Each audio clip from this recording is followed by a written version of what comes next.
Bro, we still in Korean, bro? I doubt it. I think we're back in Japan. This is Athena's trial, so we'll see how it goes.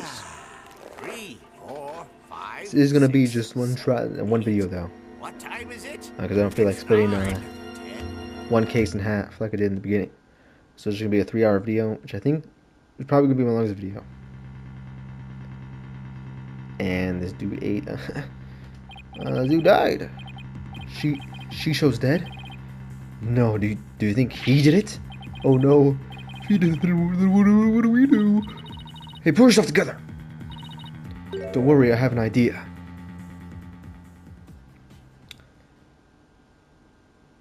I don't know how, bro. Who's he, bro? 8/13? Okay, about 2 days after Phoenix's trial, or one day, next day. Who brings the defendant to his own trial late? Plus, the request was so last minute, I didn't have a chance to talk with my client. He's late. He's late for every very important date. Widget, shut your ass up. My name is Athena Sykes, armed with analytical psychology and a full arsenal of legal know-how. I'm a complete, competent defender of the Wright Anything Agency. Though I wish my client would show up already. The trial's about to start. Is Apollo going to be with us? Huh. You just made it in time. Where have you been? The trial's about to start, Simon.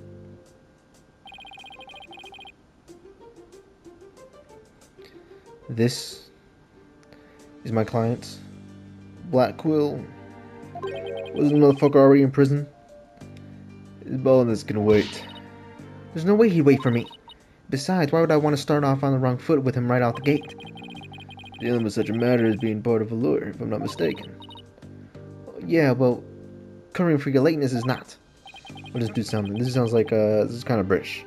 You guys sound like this. Silence. So I don't even, but we're amateur, I see. Sure. Hey, I give literally everyone the same voice, bro. Same deep voice, bro. This is Simon Blackwell. He might not look it, but he's actually a prosecutor, a psychology specialist.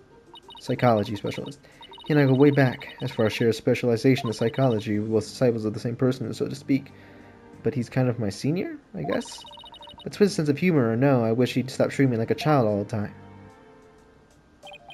So, we're the right donor and justice donor. We're the right donor and justice donor. Okay, I'll give him that voice. Mr. Wright is abroad and Apollo's helping Shuzi with her magic show. Didn't I tell you? The what? So one of them are here, leaving you to take this on alone? Yep. You got... Call Wright donor back, it's not too late. Oh no, it's not too late at all. He would only know how to teleport. Very well. Then I will settle for justice donor. Go grab him by the horns and drag him here. Apollo's literally in the middle of a show, Simon. You may not want to admit it, but I've got what it takes on this case. Just leave this to me and go watch from the gallery. As your defense derails in spectacular fashion? No, as I win the heck out of this trial. I'll be okay, promise. Oh, I'll be okay, promise. So wipe that look off your face already, will you? Anyway, I take it the guy behind you is... Yes, he is your... You should sleep again. Oi, Bucky, wake up!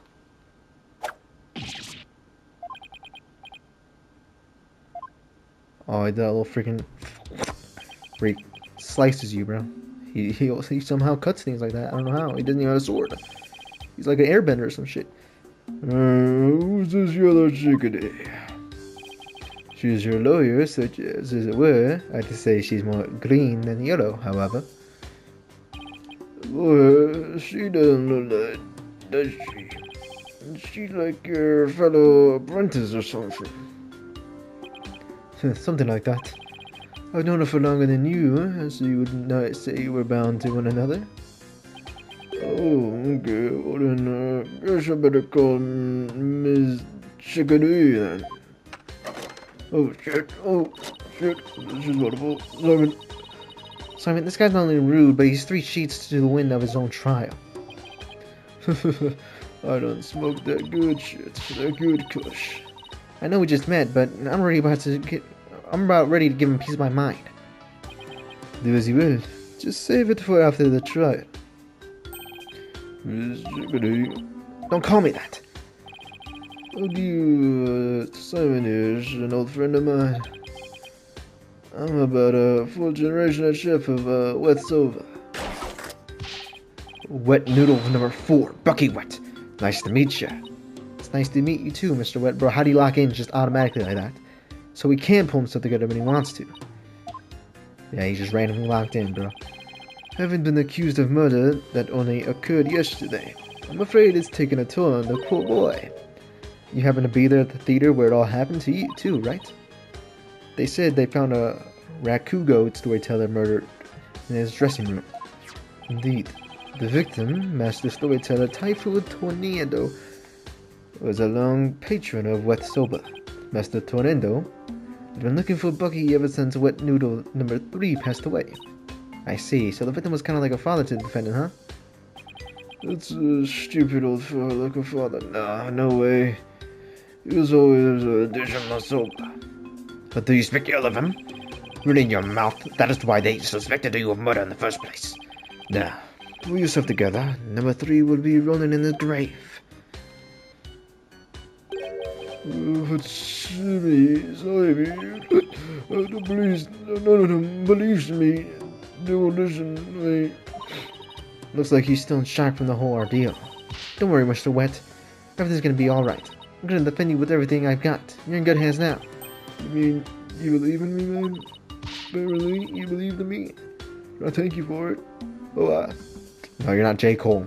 Of course, no matter what, I'll believe in you to the very end. Jeez, Miss Jiggity. Come on, I need to shape you up, just like those al dente noodles of yours. Yes, ma'am. My soba's the first. Mr. Wet? Bucky, you great pillock. So, how exactly do you know this guy? I used to frequent Wet Soba and still do. In fact, so I've known him since he was a young little lad. That's why his father and Master Tornado were always so good to me. I didn't know you liked soba so much, Simon. I wouldn't expect the one such as you who eats meat slapped between slabs of bread to understand the delicate taste and the subtle textures imparted by the buckwheat flour. Hey, that's just rude, but I digress. Yo, are we gonna get to the trial or what? If I let the Wet Soba end like this, I'll never be able to face number 3 or Master Tornado in the next life. Ah, I see. And that's why you came to me. You wanted somebody you could trust. It was never my intention to ask you. I'll show him I can handle it just fine. But I believe it's just about time. What? You haven't even properly discussed the case yet. What's the matter? You look nervous, Athena. Don't tell me you're chickadeeing out. I'm just trembling with the excitement of battle, that's all. Ah, gets. Let's do this. Oh, that was Athena saying that. Come on, Mr. Wet. Get up off the floor. We got a case to win. Yes, Mr. Chickadee, I'm gonna do my best. Wet soba. Wet soba. Wet soba. Bro, Wet soba. what the hell is that?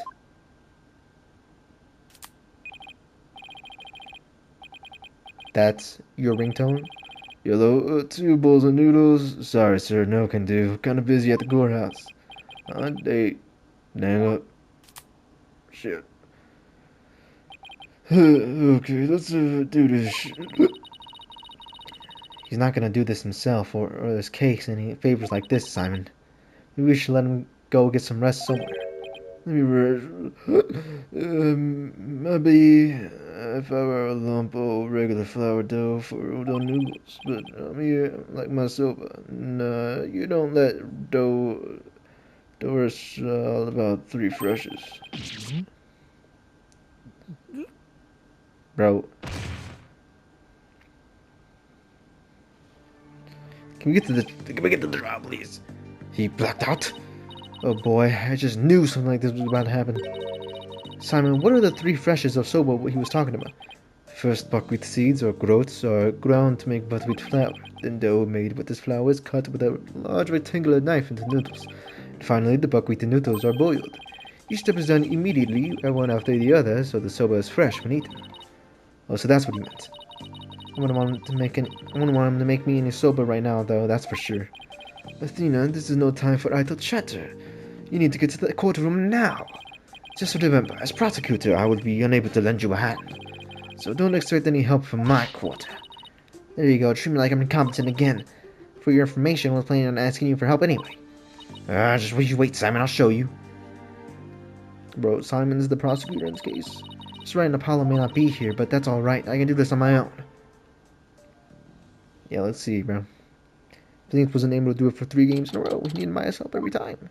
Or Mia's help, doesn't matter. Court is now in session. Bro, we're finally out of that bum-ass country where the freaking lawyers are somehow the criminals, bro. Now the judge can be on my side, and the judge can dick ride me, right? It's not gonna happen. Court is now in session for the trial of Bucky Wetz. The defense is ready, Your Honor. The prosecution is fully prepared, Your Honor. What's this? No prayer this time, Prosecutor Summerday. This is correct, Your Honor. Bro, I thought... Okay, I guess Black Quill ain't on the prosecutor this time. It's still freaking Nanya, who's the mess. Expedite these proceedings. I completed them beforehand in the lobby. How very thoughtful. By the way, what brings you back to this country? Prosecute... Edgeworth? Bro, Edgeworth, why couldn't you do this yourself, bro? Chief Prosecutor Edgeworth himself called on me to handle this case. Besides, I have a debt to repay. Thought my opponent is yet a callow thing. See, if I couldn't beat Apollo Justice or Phoenix Wright, I had to go downgrade it to Athena Sykes. Objection! I'm not a downgrade. But more importantly, I'm not a callow thing. I'm a qualified and capable attorney. Yeah, right. Anyway, now cease your shrill chirping.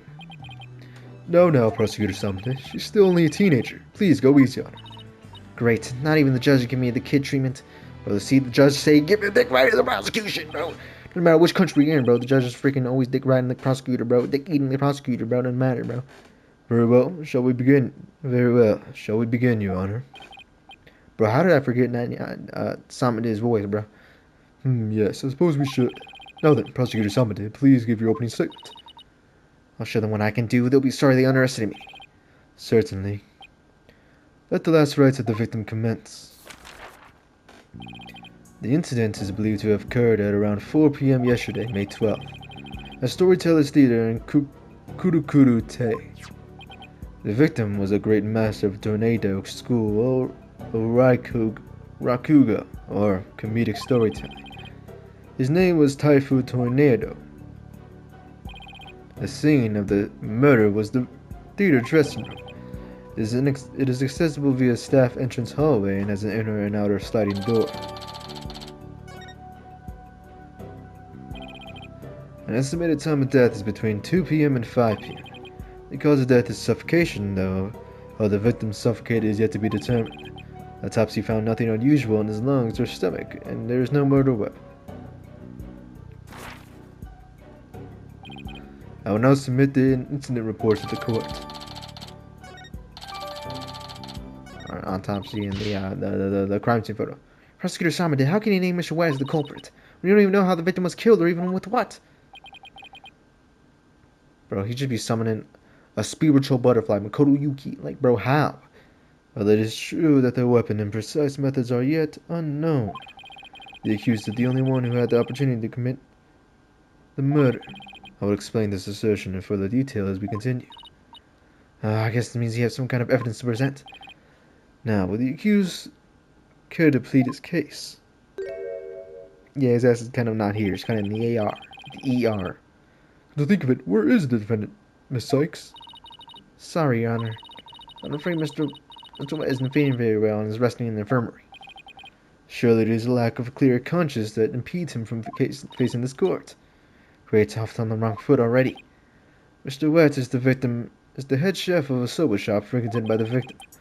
On the day of this incident, Mr. Wetz went to the theater at the victim's request.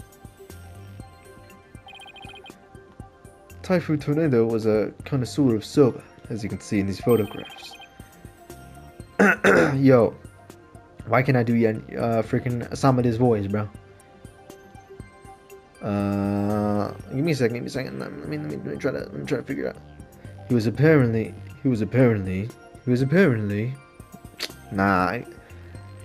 making soba himself in his dressing room that very day. The soba found at the scene is likely the soba he made there. Making soba is one thing, but making it in a theater dressing room is a bit much now. Master Tornado had a passion for soba, didn't he? For a man like that to be murdered by a soba chef is simply unthinkable. And yet the accused had ample motive. For in the victim's safe, we discovered the deed to the accused's shop. Mr. Wet was to inherit Wet's soba when he lost his father recently. However, it is believed that the victim stole the shop's deed during the transfer process. The prosecution believed the accused killed the victim in order to get the deed back. A murder over the deed to a shop, that does sound like a plausible motive. So that's what this case is about? I wish Simon had filled me in a little better. I could have contributed more than just 1,000 buckets of cold sweat if he had. Defense? From your demeanor, I gather you know very little about the details of this case. Well, you see, you are dishonoring the soul of the victim by appearing in the court unprepared. You are an embarrassment to your profession, you putrid egg yolk. I'm not an egg yolk, bro, just because I wear yellow, bro. This dude always coming after our drip, bro. Piles of red pepper and I'm an egg yolk? I only got started, I've already been demoted from the spring chick. I'm ready to call my witness, Your Honor. Bro, this dude just be getting us a butterfly out of nowhere, bro. Let us listen to the words who was present when the crime was discovered. Someone who was there when the victim's body was found? Very well, witness. Please take the stand. Who is it? Bonnie? That is not Bonnie. Who the... Witness, please state your name and occupation. Simon Blackwell, prosecutor. Prosecutor Blackwell? You didn't tell me you were going to take the stand? There simply wasn't time. Oh, you're all a bunch of fools. What a shame, Prosecutor Blackwell. Had you shared the damning scene you witnessed beforehand with the defense, we could have moved the trial along and saved the victim's soul that much faster. The damning scene? What in the world is Simon C? Prosecutor Summerday, was it? Before I give my testimony, there's something I'd like to confirm. By all means. This case involves rakugo, a very traditional form of Japanese comedic storytelling. Do you have enough knowledge of this art form to handle the case competently? Are you implying that I'm not qualified for this case? Not yet. I'm simply trying to assert your familiarity with the topic for now. It is a prosecutor's duty to take... bro. Jump between Blackwell and Samade isn't something I wanted to happen, bro. It is a prosecutor's duty to learn the background of any case he takes on. If someone researched on the rakugo last night and have grasped the overall idea of it, how much could you have possibly grasped in a single night?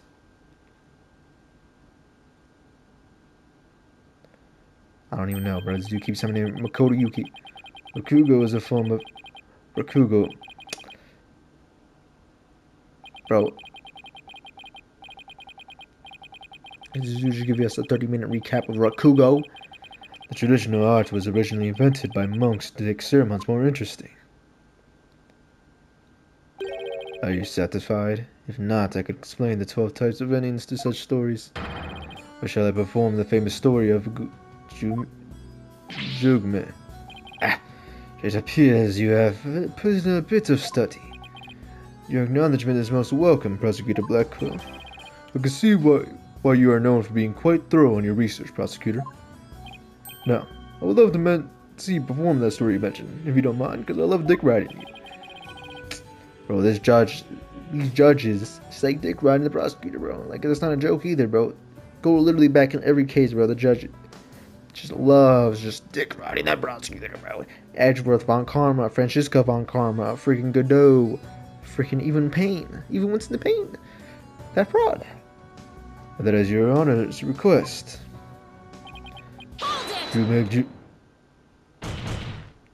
Hey, Your Honor, can we please get back to the trial? Shit! Oh, right, of course, I nearly forgot we're even in court. Seriously, of all things you're free to forget? No then, back to the case. Prosecutor Blackwell, please tell this court what you witnessed. A whole 30-minute tangent about freaking some dumbass, because of freaking Blackwell over here asked the question. I went to the theater yesterday and arrived at approximately 4 p.m. Went straight to Mr. Tornado's dressing room to say hello. Hold up. Okay, I'm recording. Bucky went into the dressing room thereafter, only to come storming out a while later. Master Tornado's junior disciple, Renato, apparently then entered the room soon after. That is when Renato discovered the Master Tornado's body. Now wait a minute here, Prosecutor Backwell. With testimony like that, you're practically accusing Mr. Wright of the crime. All I can do is state what I saw. I can't help how it appears. But a qualified and capable attorney such as you should be able to dispatch it, right? Well, yeah, it does. Alright, I guess I better start by getting all the info out of him I can.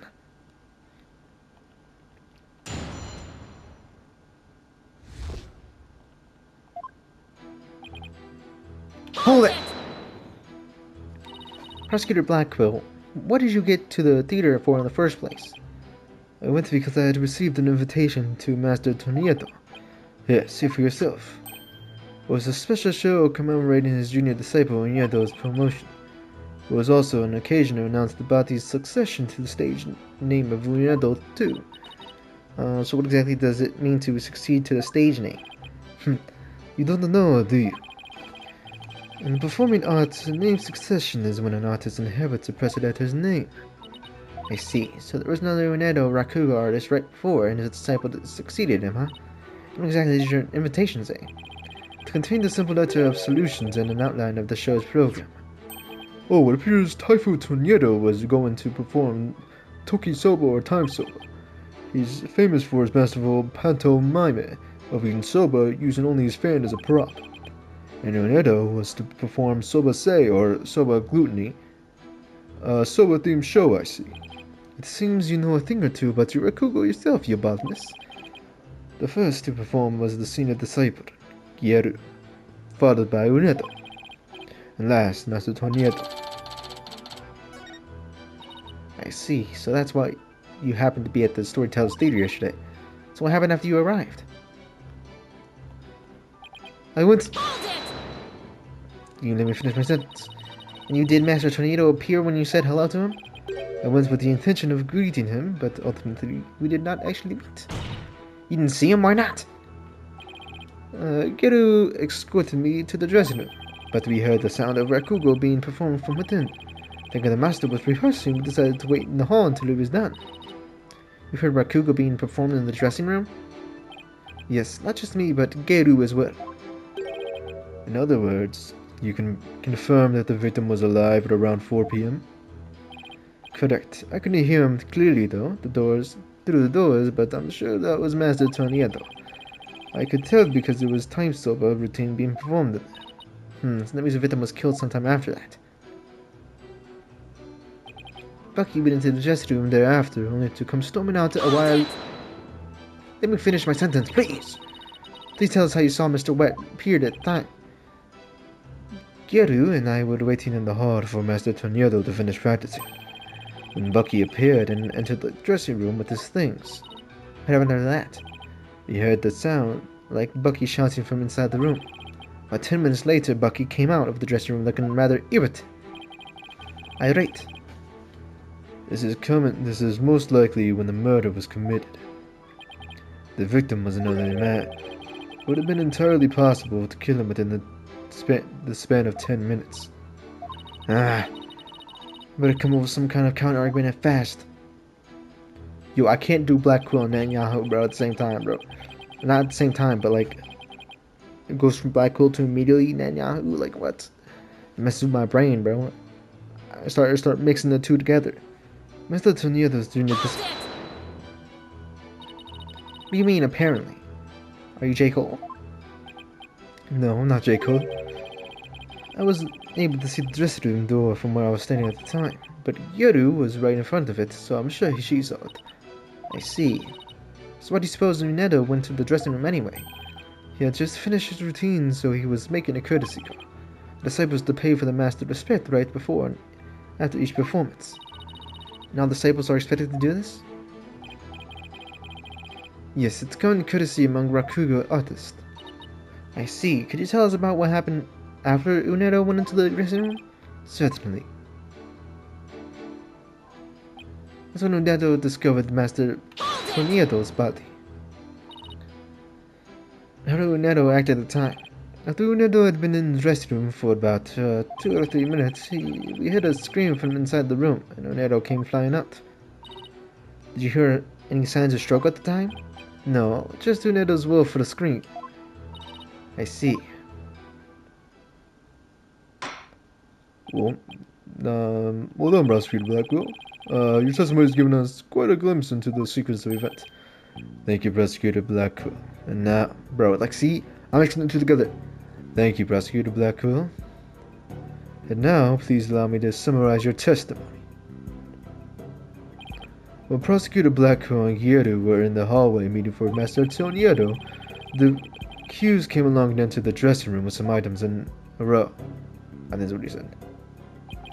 He was heard shouting for a time inside the dressing room, and about 10 minutes later, he came back out of the room seeming rather angry. A short time after the accused had come and gone, Toniero went into the room. A few minutes later, after discovering the victim's body, Unedo gave a scream. He came running out of the hallway from within. Prosecutor Blackwell and Guerrero then ran into the room and saw the body for themselves. From the circumstances, it is clear that the accused murdered the victim. This is crucial testimony indeed. Defense? An eyewitness has given conclusive testimony. Why not let it all go now, and allow the victim his last rites, no Phoenix? Not on your life.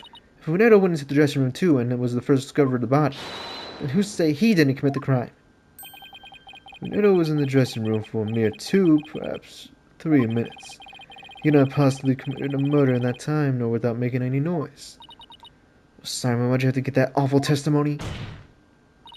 Prosecutor Blackwell, can you give me something a little better to work with here? Isn't it up to you to ask the right questions? I'm certainly willing to tell you all that I know.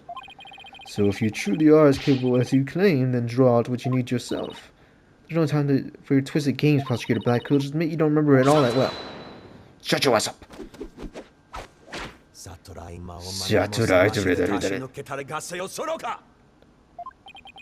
Prosecutor Blackwell, what should you conclude with a defense like that? I see this. You are no prosecutor.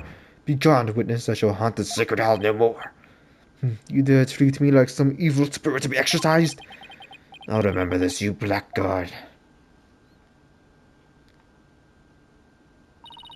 Clash of prosecutors, bro. What the freak? Yeah, I wonder what happened. You put Edgeworth, Von Karma, Francisco Von Karma, Godot, Black Quill, Netanyahu, Clavier, Gavin, all in the same round. I wonder how they all react to each other. I've got this. I would have my way had he not be the only one here to step down. You half-boy putrid Edyoke! Steve's calling me an Edyoke still. Prosecutor Blackwell's testimony was like the lowly opening act of a Rakugo show. He may hold the title of prosecutor, but this time he stood the side of the defense. To restore the balance to this trial, I would like to present an actual witness from the prosecution. A person who was with Prosecutor Blackwell when the body was discovered. She is another entertainer of the Toniero school. This is Guerrero Toniero.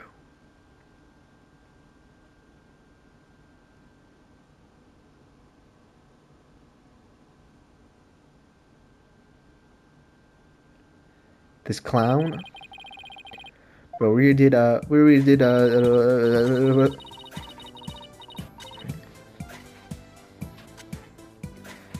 what the frick? We did the circus last time with Apollo, bro.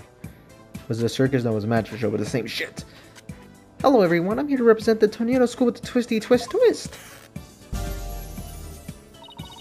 And Balloon, there you have it, the stunning balloon hat. It's me, the balloon artist you all know and love, Guerrero Tendo. Call me Guerrero, sweetie. 1, 2, Alright, bro. Alright, bro.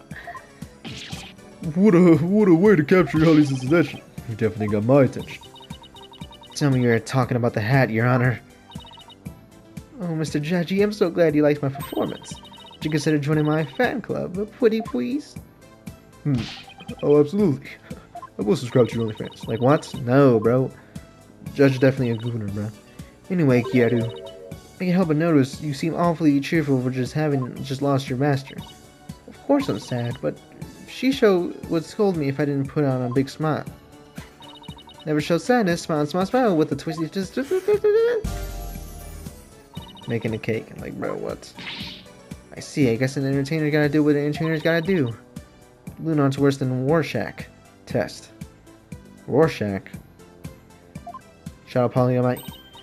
Yeru, you're obviously a balloon artist, so how did you come to be a member of Rakugo school? Well, my late father, that is, was Rakugo artist, you see. So I joined the Tsuniedo school just to be like your daddy someday.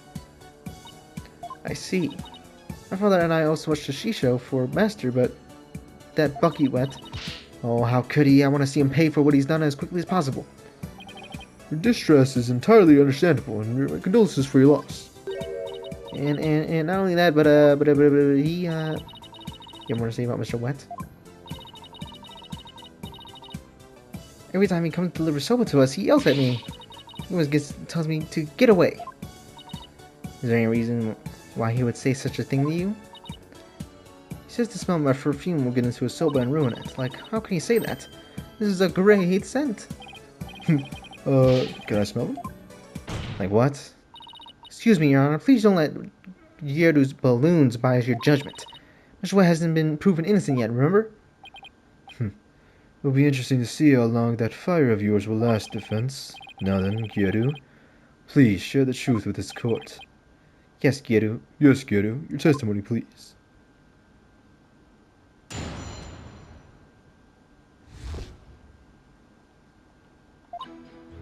From 4 p.m. until a little after 4:20 p.m. when Shishio's body was found, Simon and I were standing in the hallway in front of the dressing room. Before Unedo discovered the body, the only person who had gone in there was Bucky. Come to think of it, it was a little while before Bucky showed up. Guingu was barking like a mad dog. Prosecutor Blackwell, do you have any objections to this witness testimony? No. Make up your bloody mind, said monk Samade. First you exercise me, now this. You only need to do as you are instructed by this humble servant of the Holy Mother. As there are no objections, Your Honor, let us move on to the salvation of the victim's soul. Hey, I'm the defense here, Prosecutor Samade. I just might have an objection or two once I actually cross-examine the witness. So what are you asking Prosecutor Blackwell for? I'm the one you should be checking it with. There is a passage in the sacred scriptures of Koreanism. Bro, how can I not get... Bro, I gotta go watch my old video back and look at what the frick I sound like there. To stir the wind is beyond the power of a spring chick. In other words, the inexperienced are useless. With that in mind, it seemed more judicious to Prosecutor Blackwell.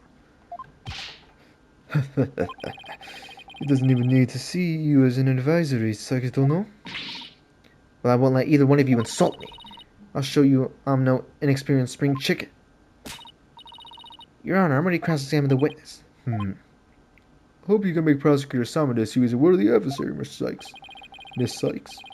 I'll allow your cross-examination, so you better strike while the iron is hot. You bet I will.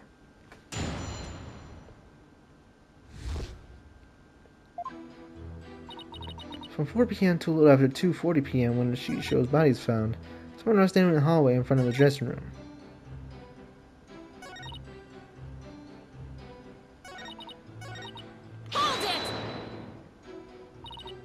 The fact that you two were there in front of the dressing room means you were able to see everyone who went in and out, right?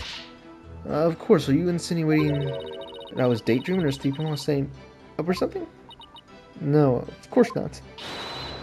I saw everything, I tell you. Fine, say what you say anyway, but did you really?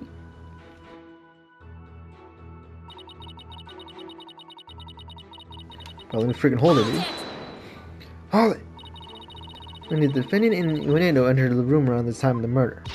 That's right. That's why it must have been Bucky who killed poor Shisho. Oh, let's take a deep breath, okay, Yeru? So, not a single other person set foot in the dressing room during that day. I already told you over and over again, didn't I? There was nobody else. I must apologize on Allure's behalf. Given her memory is that of a spring chick's, please overlook her transgression as best as you can. Oh, I see. Poor thing. Hang there, sweetie. Hey, who are you calling a bird brain, buddy? Come to think of it, a little while before Bucky showed up, Guegamu was barking like a mad dog. Barking like a mad dog? Mad dog Shimano. Why'd you want in the game confirmed? Why'd you not in the games? Guegamu. That's my dog yet. Keep him at the theater. Let's see. What a twist. Blue, there you have my cute little Guegamu. Kind of creepy looking. Oh, but he's a really good boy. And why was Guegamu barking? Do you think it because it's also suspicious? If so, then we might have a new suspect in this case. Now why was he barking again? Oh, I remember. It was because it was time for me to feed him. So we went into his yard and gave him some food. Can somebody have slipped into the dressing room while you're doing that? Nope, the door out into the yard was wide open. I would have seen if anybody went into the dressing room. Prosecutor Blackwell, come down and stand up for a second, please. How many times must I do this? You saw Gyaru was talking about, right? So why didn't you mention it before? I can't be expected to remember every minute detail. You know, remember them now, please. The Gyaru wouldn't go out into the yard. Yes, I remember now that she went to feed Guegamu. And I saw her looking towards the dressing room quite frequently as well. Do you recall anything else? It looked as though she was feeding her dog with a great quantity of dumplings or something. Guegamu couldn't finish them all, so he buried the rest in the corner of the yard. That's all I can remember. Looks like Guegamu was telling the truth. Your Honor, I like Guegamu's last statement added to her testimony. As you wish, defense. I was in the yard, but doors were open, so I could keep watching on the red. Tickets, balloon act, doesn't really matter. It's confirmed alive. Bucky went into the room at 4:10 p.m. left at 4:20. Discovered the victim's body upon entering the room after Bucky left. Before Bucky came to the theater, Guegamu was outside feeding her dog. I remember normally the dog left his leftovers in the yard. The victim was making soba. The room was covered in soba flour. There were 2 drink cans in the fridge. Suffocation, nothing was found in his lungs.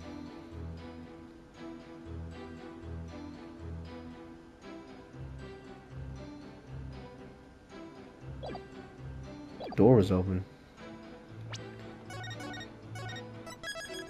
Hold up. What? You see how wouldn't you be talking about the window? The dog thing's right there. Wait. You know the door was wide open. Bro, you would be blocked. What are you talking about? Objection! So, you're able to keep an eye on the dressing room while you're out in the yard. Is that correct?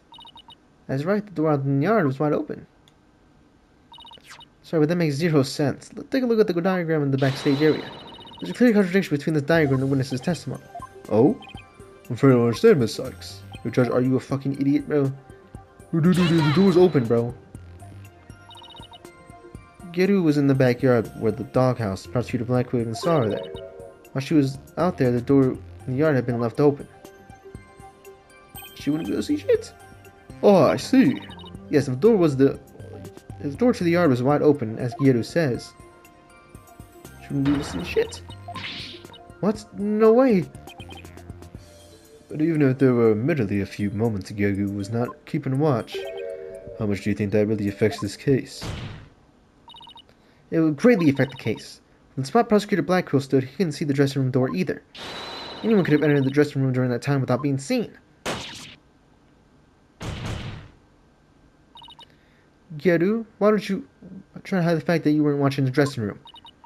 What did I... Hide the fact? You speak as though you think she had something to do with the murder. Rather than deliberate deception, it was more likely a simple oversight, right, witness? Well, I was so shocked by what happened, I was so just confused, that's all. Even though she is trying to keep up a brave front as an entertainer, the truth is she's being torn apart by grief. From her mind, to be in turmoil is hardly expected. Yes, it must be very difficult indeed. To disciples, she's one's master to her one's master is akin to a real parent. Surely her shock is immense. The way this lawyer tries to pin the blame on the poor soul at the first opportunity. All I can say is defense attorneys are heartless creatures indeed. But that wasn't what I was trying to do. It's beyond your comprehension, defense. Your unskilled argument is scarring this witness even further. And if we ask the people of this court, I'm sure they would agree. What, the gallery doesn't get a say in this? Are you afraid to find out what they think ill of you, or perhaps that you were in the wrong? Just them now with that keen sense of hearing you're so proud of.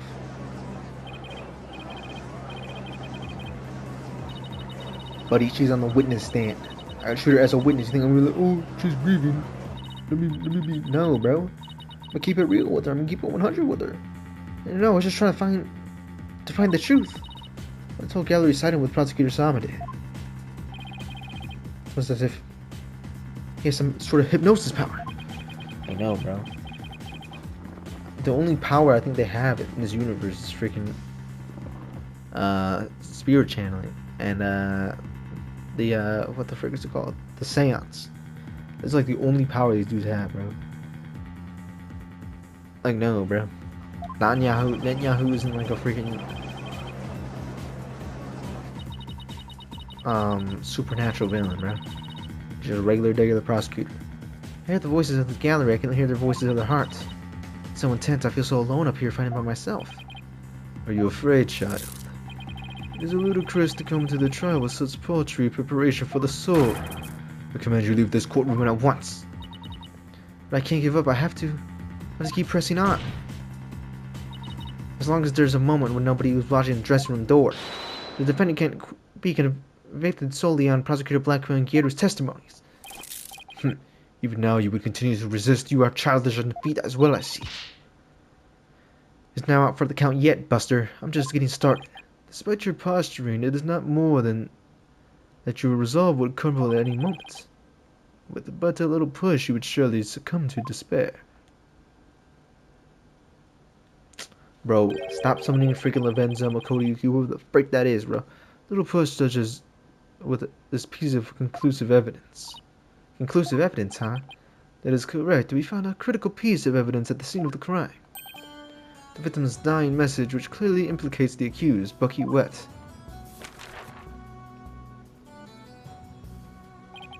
Look at these Japanese playing cards, known as Karuda, lined up on the table. These special English versions of Karada cards spells out a message. The message, net number 4. What number 4? You mean wet noodle number 4? Yes, wet noodle number 4 has the fourth head of what Soba is also known.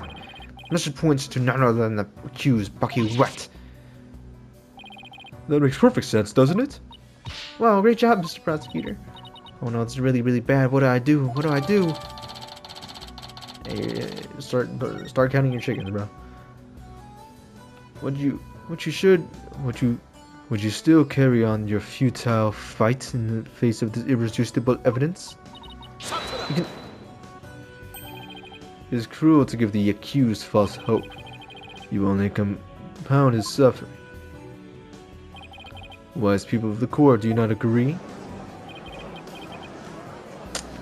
Bro, this bum-ass court, bro. I thought we left that in Korean, bro. Not now. You brought it to the States. I know you can hear them, defense. Their voices implore you to save the accused soul. It's time for you to let it go and move on, you inexperienced lawyer. You lack the competence in which to accomplish anything meaningful. Is he right? Is this too much for me to head on my own? Now, defense, leave everything to this humble servant of the Holy Mother.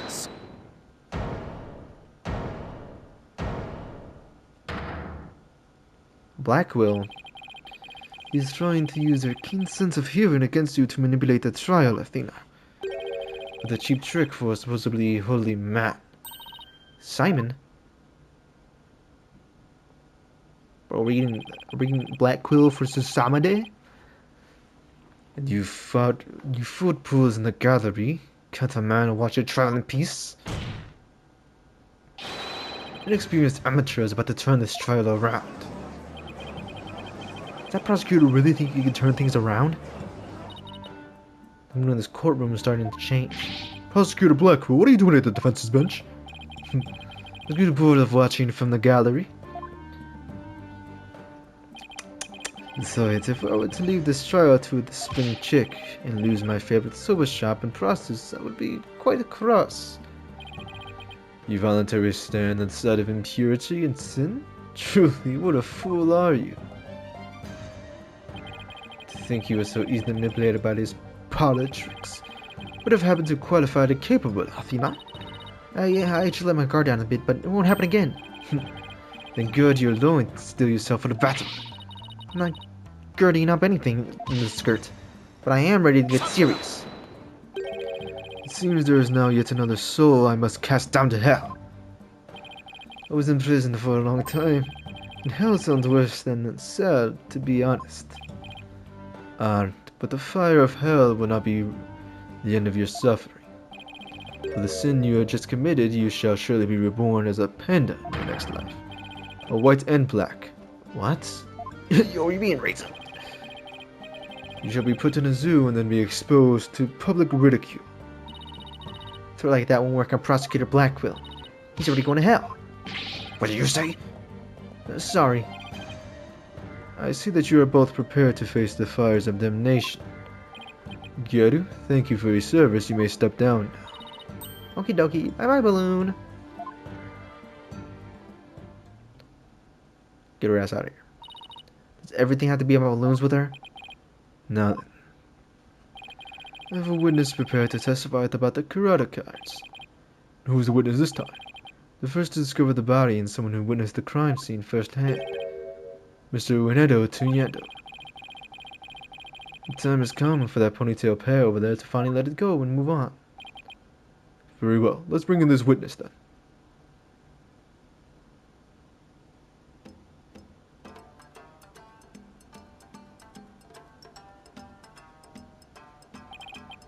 Witness, please state your name and occupation. I am the Raku storyteller, Uenedo Tuñedo. Even if my performance isn't worth watching, I am certainly watch my words. I wouldn't want to say anything thoughtless and get arrested. After all, it'll be Rocco no. Not funny. Thank you, everyone. Good night. I guess he's already leaving. You can't leave yet. You're just introducing yourself. Oh my. Are you a fan of mine, miss? Would you like my autograph? One moment. There you go. Here you go. I don't want your bum-ass autograph. I want your testimony. No need to stand on my ceremony. My fan deserves a fan, after all. You understand the joke? Oh, why, if it isn't Simon, how are you on this fine day, sir? Quite a dilly of a pickle we found ourselves in, wouldn't you say? I don't believe I never seen you talk quite so much, Uenedo. Never performed in a place like this, you know. Got butterflies here, can't you see? Why do I always get the weird ones? It's not just you, bro. You don't always get the weird ones, bro. It's always Phoenix and Apollo, bro. As much as I enjoy your banter, I believe we had better return to the case at hand. I suppose you're right. In that case... I was promoted to Futa yesterday. I received the stage name of Uendo. The show was our way of celebrating my new name in mill ranks, name. But then, that happened. I would dream something like that happened not in a million years. Because I got my chance to start repaying my debt to Shisho too. Yeah, plus I'm worried about Gyaru. Wish she clung to Shisho, poor thing. Told her to keep a stiff upper lip. Stiff like rigor mortis. Keep telling those lame jokes and Shisho will come scold you from the grave.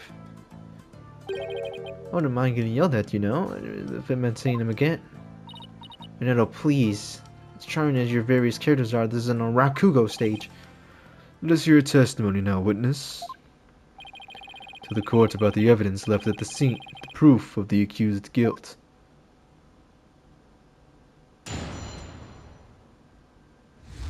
I forgot Netanyahu's voice, I'm not gonna lie to you. I noticed Shisho dying message right away. The stiff cards were right there next to the stiff, you see. That was so funny. Not funny, bro. You're not funny in the slightest. Anyway, I got the meaning right away. I knew we must have been talking about Bucky. Where's the master's final message? As thus it was drowning in soba broth. So, like Shisho, not to write Bucky's name outright, plain and simple, wasn't his style. Well, that certainly makes a more entertaining testimony than usual. The variety of characters performed by the witness was absolutely splendid. He shouldn't be performing any characters in this place, Your Honor. Innuendo, the murder weapon hasn't been determined yet. I can say the victim was drowned in soba broth. It's obvious. All you have to do is look at the crime scene. He was found with his face shoved in a bowl. It's only natural to assume he was drowned in the broth for noodles. Except we're not here to assume things, so please stick to just the facts.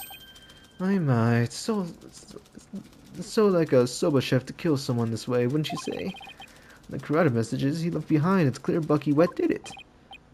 Setting aside the issue for the murder weapon for now, that dying message certainly does seem to be irrefutable evidence. Indeed, it proves the absolute guilt of the accused.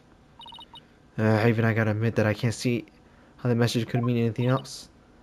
Bucky used soba for the deed. All you had to go to the soba shop deed. I don't even know what I just said. Not gonna lie to you. Testimony makes Mr. Wet look super guilty. I have to do something. That is his conclusive evidence? What a farce. What do you mean, Simon? What's this? You thought you weren't planning on asking me for help? I did, and I won't. Thank you very much. So I must have found an inconsistency in his testimony. Read listen carefully and try to see what he found. Okay, so no pressing. Just objecting. I'm not Shishio dying. The stiff cards were right there next to the stiff, you see. Anyway, I get the meaning right away. I knew it must have been talking about Bucky. It was Master's final message left as he was drowning in the soba broth.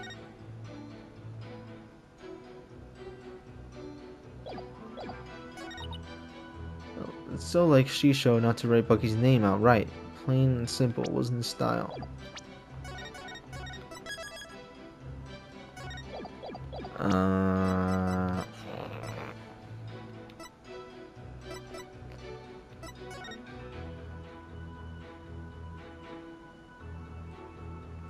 What?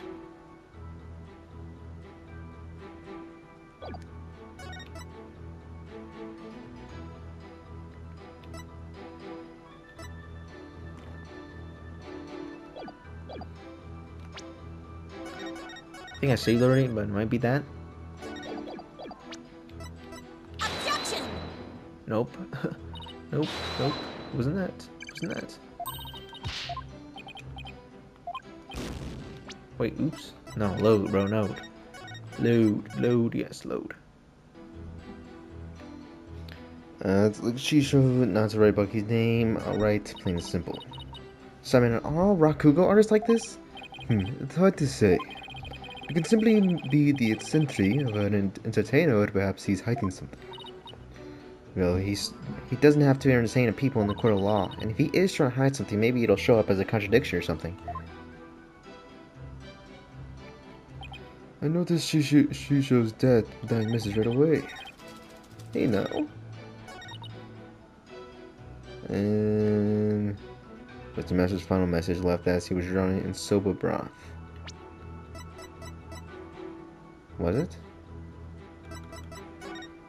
I see something else written right there. I don't know what that is. So we're gonna present that. Objection! Nope. Okay. I was wrong. She showed to write out Bucky's name outright, plain and simple, wasn't his style.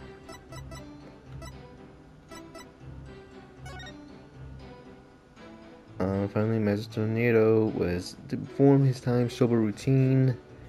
Balloon act, shows program, letters, simple greeting, silent statements. Master Tornado. When Edo discovered the body before Bucky came to the theater, Gyaru was outside feeding her dog. Dog left his dumplings all over the place. Okay. Let's just start pressing this dude. Hold it! Leonardo, when you saw the cards on the table, what made you think they were Master Tornado's dying message? Well, it was coded message right there next to the body. I'm sure anybody would have thought that they were there to kill him as killer.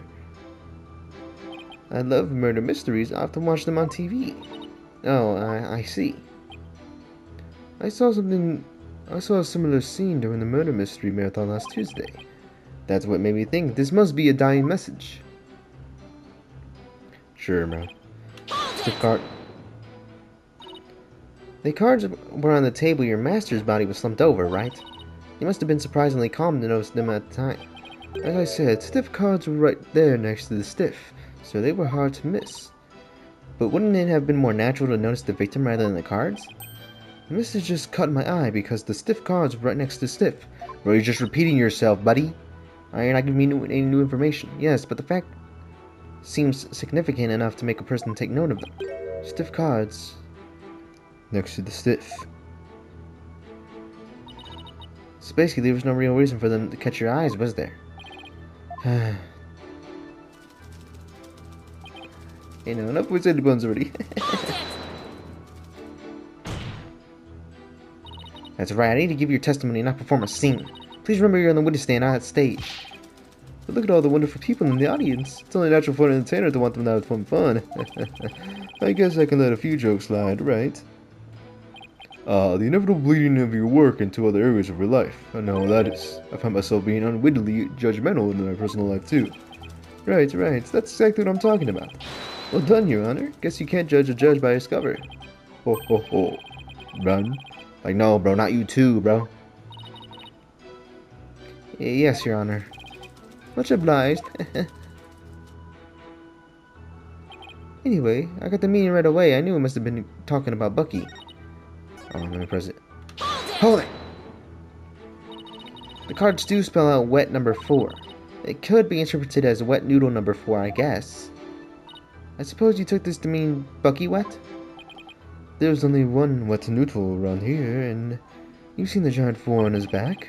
It's only an interpretation that makes sense. Yeah, I guess so. But wait a minute. What is it? What if there's another wet noodle in the area?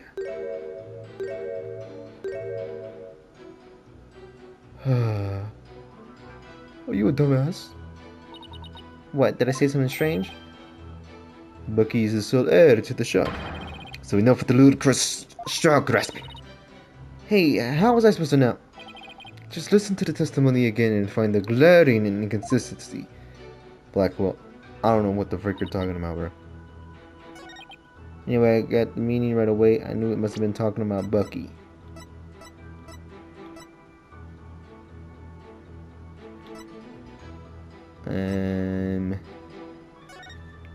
Mr. Tornado was confirmed alive. Bucky went into the room when Edo found the victim's body upon entering the room after Bucky left. Before Bucky came to the theater, Gyaru... I mean, what contradiction is there, bro? What?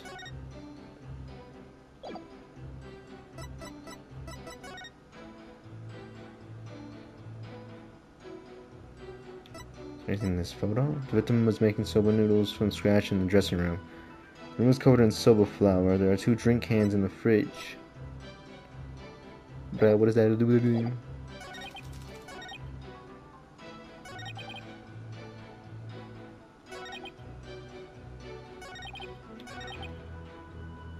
Is he like, it's like in the way or something? No, not that. For record. Is he in the way of like seeing the message? Not really.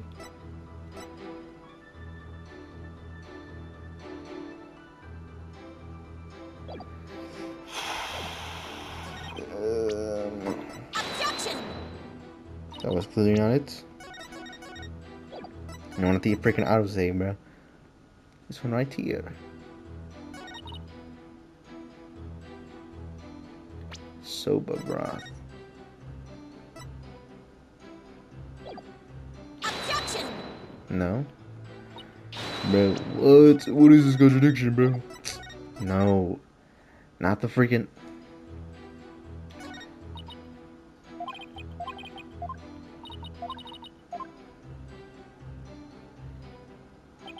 I notice she shows dying message right away. Is that the contradiction? Objection! Nope. I don't know, bro. I don't know. And there was a message. Final message left as he was drowning in soba broth. Anyway, I got the meaning right away. I knew it must have been talking about Bucky.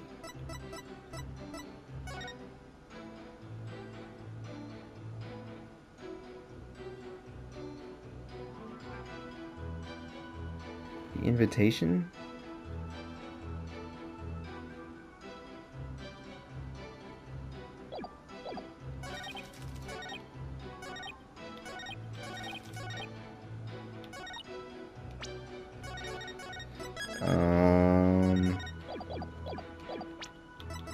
This? Objection! Bro, I don't... Bro, I don't know. Bro, Black Hole's thinking, making it seem like it's so obvious, bro. And it might be. It might be, bro. Troy Bucky's name. Alright, plain and simple wasn't his style. Objection! Bro. I don't freaking know, dude. What?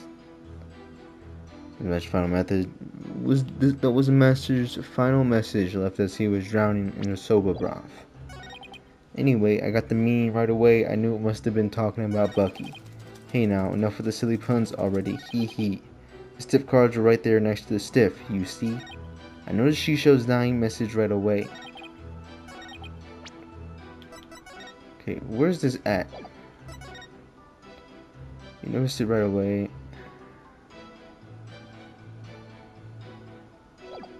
Objection! Like, bro, what is this contradiction, bro?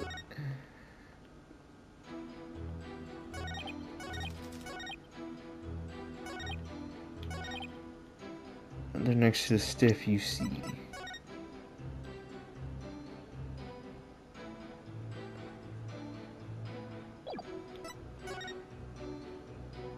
Because of the suffocation.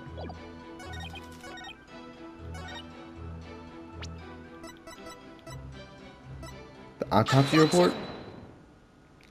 Bro. I thought they already went... I could have sworn they already went over this.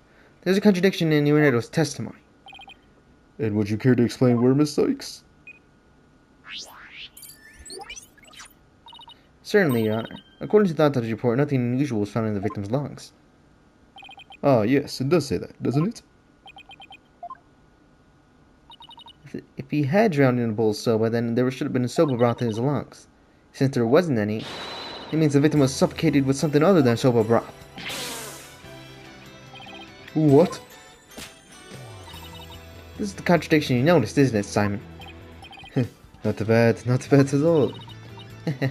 Guess I showed you. But if drowning in soba broth wasn't the cause of death, then when was the victim's face thrust into that bowl? After his murder. Because no soba broth was discovered in the victim's lungs, his head must have been placed into the bowl after he was killed.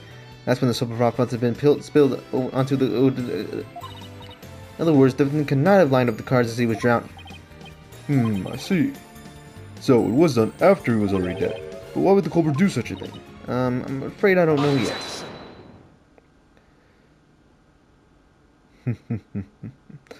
Come here, Makoto Yuki. You boast of psychological expertise, yet you cannot determine such a simple motive? My sides are liable to split at the absurdity. What? And I suppose you know why? Of course, desecrating the body in that manner indicates a strong sense of anonymity on the part of the perpetrator. Yes, that does make sense. It certainly paints a clear picture of the culprit's intense feelings towards the victim. Feelings of resentment over the theft of the SoJ shop's deed, no doubt. Just great. Now the judge has even a more unfavorable impression of Buffy. Silence. You must come undone at every juncture?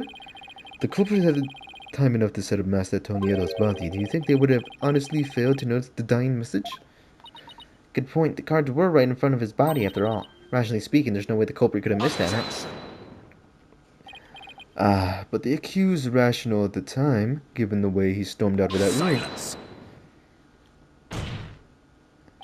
Never mind that, I have something more important to ask Unedo. Me? You saw the Karuta cards firsthand, didn't you? Did you not? Would you care to tell us about them in a bit more detail? Those tiny crime scene photos show us previous little of what I wish to know. Well, those cards are from Shisha Special Soba Scenes of Tokyo Past Set. Each card is related in some way to Soba. Spare me the history lesson. Just tell me how the cards looked at the scene and no more. Well, there was Soba broth spilled all over them. That's not much help, I'm afraid. Prosecutor Samade, do you have a photo that shows the cards more clearly? I do.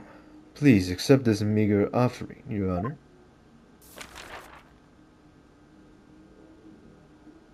What? No for. Wavy, hound, equipment, traditional, nostalgic, ouch, 4. Oh my, what delightful looking cards! Well, tearing Prosecutor Sadmon conclusive evidence apart should be breezed with this. Huh? Don't tell me you haven't noticed. Don't be silly. Of course I have. Not noticed anything, but I can't exactly say that now, can I?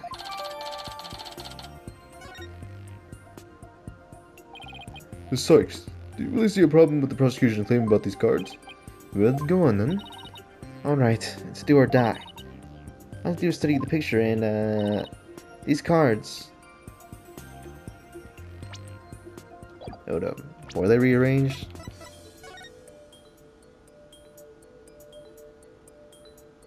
Bro. Yeah, no doubt they were rearranged, bro. Because how is the top of that dry? The top of that dry. The top of that dry. I mean, the bottom of that, like 70% of the W dry. Top of ouch dry. Top of nostalgia dry. Traditional was there. 4 is fully wet, so that clearly wasn't there. Hound. How's the bottom of hound dry? Right, and wavy. Right, so these were all rearranged. No doubt about that. The only ones that belong there actually are equipment and traditional. Everything else is... These cards were rearranged. These cards were rearranged. But how can you tell? Please take a look at these cards, for Your Honor. The answer is right in front of us. What exactly should we be looking at? Soba broth stains. Please focus your attention to soba broth stains on these cards. The outline of these stains don't match up with the larger stain on the table. Oh, would you look at that? You're absolutely right. And, what the hell is that supposed to do? Please recall that the soba broth was spilled and got on the cards after the murder. The victim's face was placed in the bowl. Yes. Go on. By the stains, we can see that the culprit deliberately rearranged the cards after that. In other words, this message was altered in order to pin the crime on my client. What? Then, if the cards were put back in their original positions... We can restore the evidence and see who the cards were really pointing toward. That's true. Then what are you waiting for? Let's do this. I'll just rearrange these cards. Okay, wavy.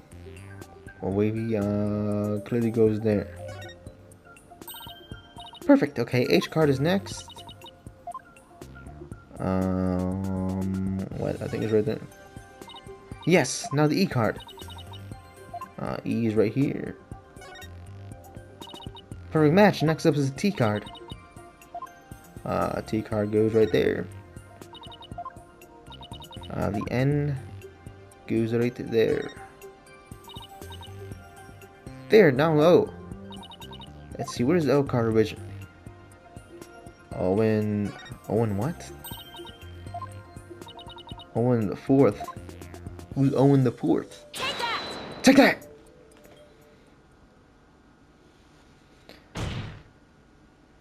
So the message, wet number 4, was originally supposed to say Owen 4th. And the original messages are clues to the identity of the true culprit. What? The indignant look on Prosecutor Monk's face is positively priceless. This is absurd.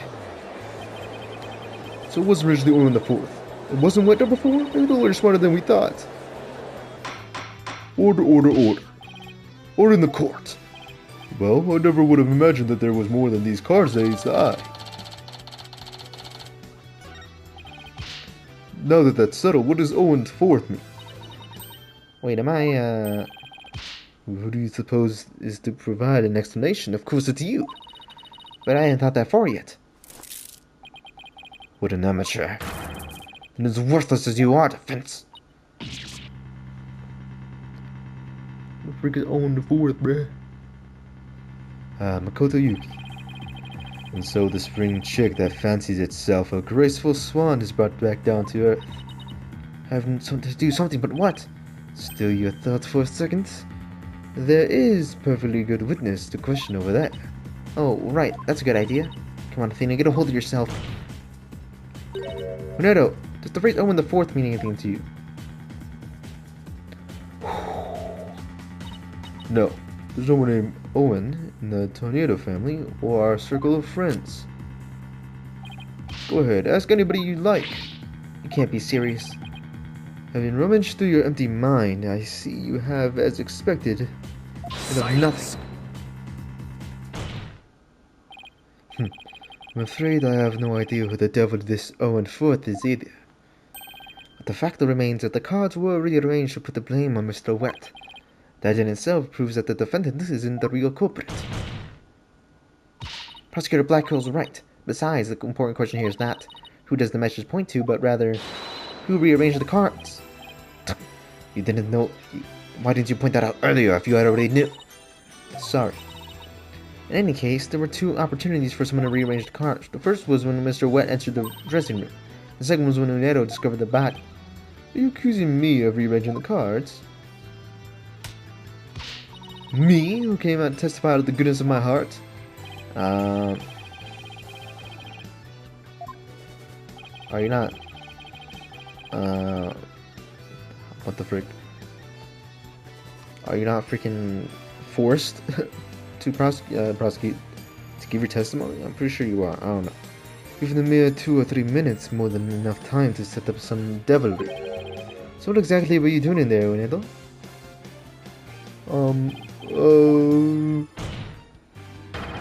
Put down the tea and spit out your answer. Mr. Prosecutor, what's a guy supposed to do at a time like this?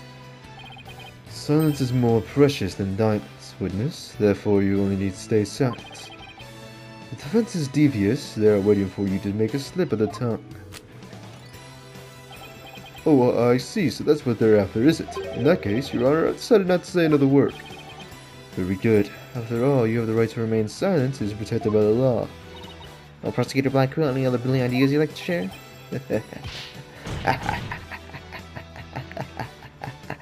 Did you hear that, Sykes Dono? A Rakugo artist who's afraid to speak. Who's ever heard of such a thing? Are you trying to taunt him into talking? Such a petty trick will never work. That's alright, so I'm not gonna fall for it. Only asked to hear your story. Besides, it is not your job to tell tales if there's an audience to listen. Even so, I have the right to refuse the answer. The more you keep quiet, the more we want you to talk. That's simple human nature. Isn't that right, people of the gallery?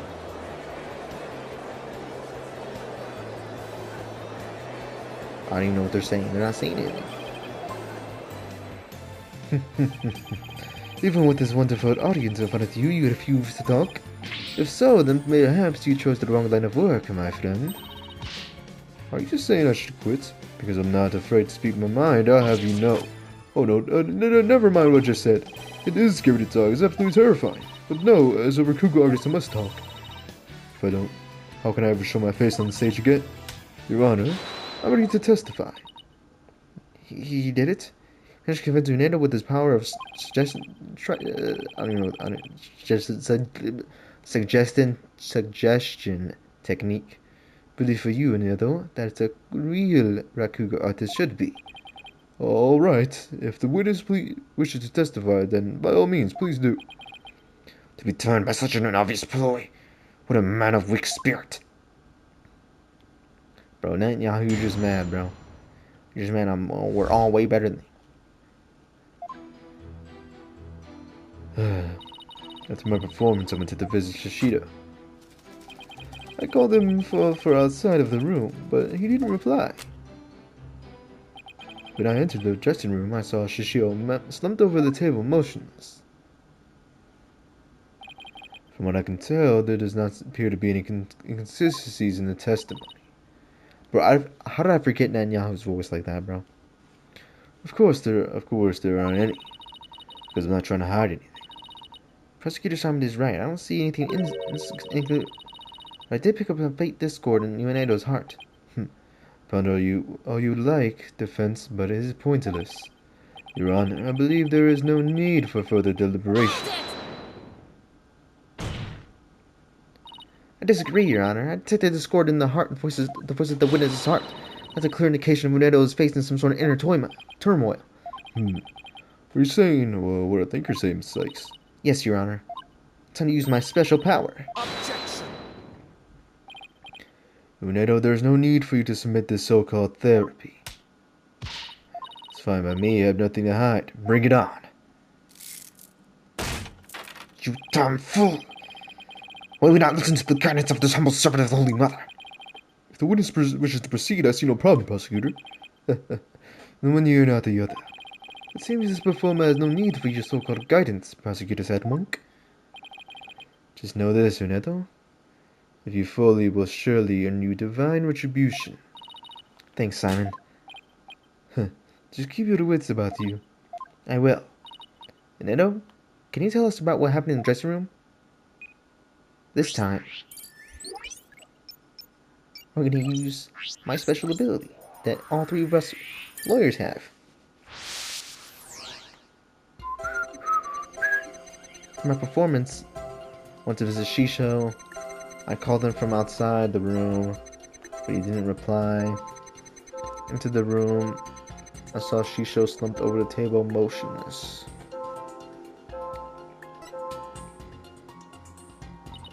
I didn't really notice any unexpected emotions in that testimony. But it isn't always the question of the presence of an emotional response, but the absence. You know, you're right. It's not always the emotions you see. Sometimes it's a matter of what I don't, but what I expect to see. I better be carefully compare Unedo's statement to his emotions again.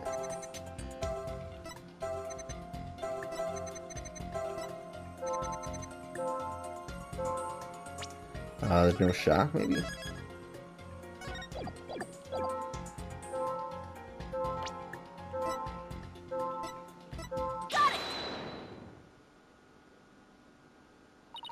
Unedo, I'm noticing something strange with these emotions. Something stranger than cheesy toastskin, you say? No, something stranger with these emotions. Bro, that is not... something stranger with cheesy toastskin, bro. That is not at all what I said. I don't know, maybe it's me who got some cheese in my ears. Did he will the floor to open up and swallow his cushions out of shame for my bad joke? The point I'm trying to make is that I noticed something unexpected in your emotions. Stop hiding and come out where we can see you. Bailiff, please bring the witness a few replacement cushions. No, not that many, bailiff. So what was this unexpected thing you noticed? Oh, come on, Honor. He said a few cushions, not a few dozen. Now that we all had a good laugh, please continue, Miss Sykes. Bro, no one's laughing at that, Judge. Exactly, who's laughing? Focus, Athena. Don't let yourself get rattled. When you entered the room and saw your master slumped motionless over the table, you weren't the least bit shocked, Unedo. Don't you think it's a little odd? Is it, though? The lack of surprise means you were prepared for what you saw. And I think I know why. He knew about his master's death? That gotta be the only real reason. Neto, I think maybe the reason you weren't shaken was because you already knew you would find your master dead. But how short is this dude, bro? What the frick? Oh, he's sitting down. What? What kind of thing is that to say? You got it all wrong. Oh, right. I just remembered something. I thought Shisha was just sleeping when I first saw him. Lying ass. You not think he was just sleeping? What made you think he was asleep? Well, he had his head and arms on the table as if he were taking a nap. Oh, and one other thing, there was that note, too. A note? What note? He must be talking about this. Resting, do not disturb. It appears to have been written by the victim. Allow me to read it. Resting, do not disturb. Yes, that note I saw. After reading that, who would think Shisha was napping? That's a pretty reasonable assumption. Yeah, you gotta be kidding me. That's right, I saw this note, so that's why I thought Shisha was asleep. I want to change my testimony to include that statement. Alright, I'll run an update.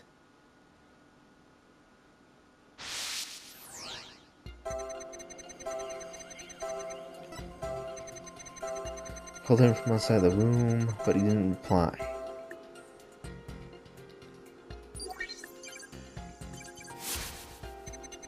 When I opened the door, I thought he was sleeping. But something seemed off, so I rushed over to him. I was shocked to find him dead. I couldn't believe my eyes. Look at my eyes. Something seemed off, so I rushed over to him. Why are you angry? Why are you angry? What? Neto, I noticed something funny in your emotions again. Well, funny, you say? I guess an entertainer of my caliber can make people laugh even with my emotions. I don't mean that kind of funny. Quite the opposite, actually. When you entered the dressing room, I see that you suddenly felt anger. What I want to know is what made you feel angry all of a sudden. Oh, what? Let's see. Oh, yeah, now I remember. As I was going in, I whacked my little piggy on something. I was annoyed at my own clumsiness. Wait, you mean you stubbed your pinky toe? Just a little bump on a little piggy. No big deal. It's embarrassing, really. Sounds like he's hiding something. I better dig a bit deeper. Maybe embarrassing at him, but I'm afraid it's something we need to look into. I don't see anything you could have stubbed your toe on. The area around the dressing room door in this picture, but maybe there was something there at the time. Now, what exactly did you stub your toe on? What an irrelevant question. Your dishonor the soul of the victim with these unnecessary delays? You tell her, really? Who doesn't stub their toe every once in a while? You really get a fuss over every small detail like this? Well, the thing is, even the most subtle of fluctuations in a person's psyche clue us into the truth.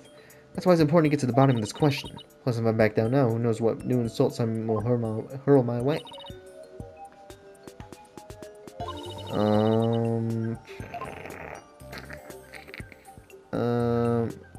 That pan? Let me see, right quick. Take that!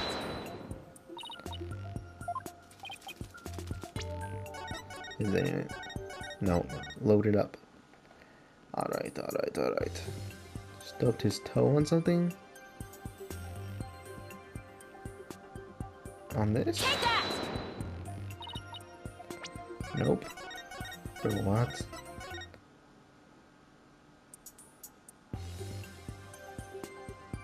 Not that.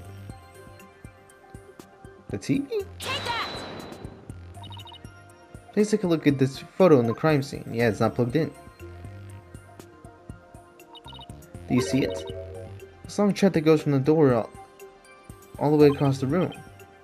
Now that you do mention it, I do see traces of something getting dragged.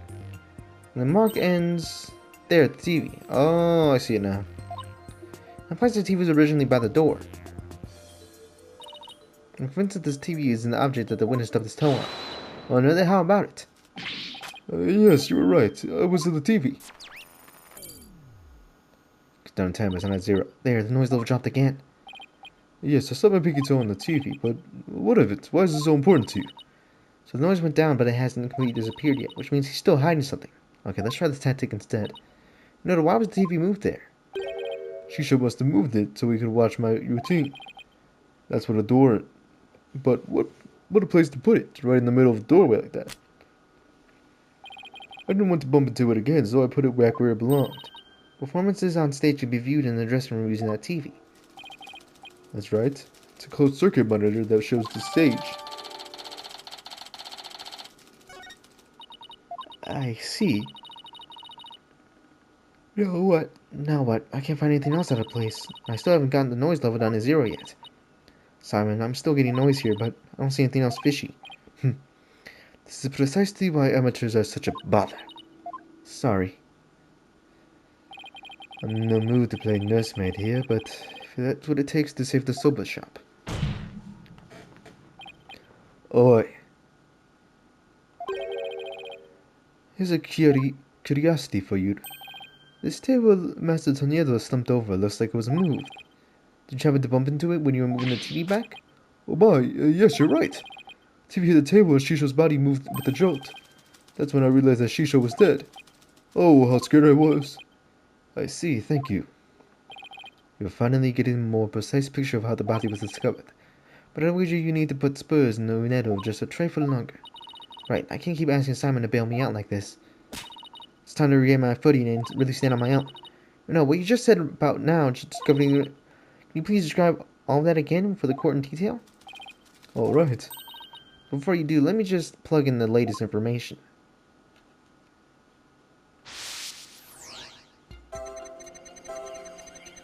Went to visit Shisho. Called him from outside the room. But he didn't reply. I opened the door. I thought he was sleeping. I entered the dressing room, but I stubbed my toe on the TV. When I put the TV back its normal spot, I realized that Shisho was dead.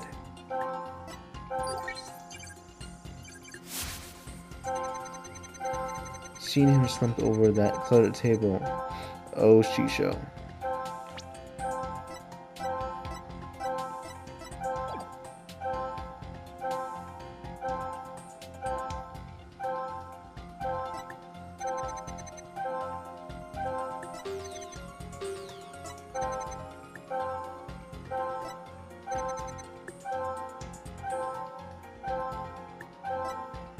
I don't really see anything wrong there.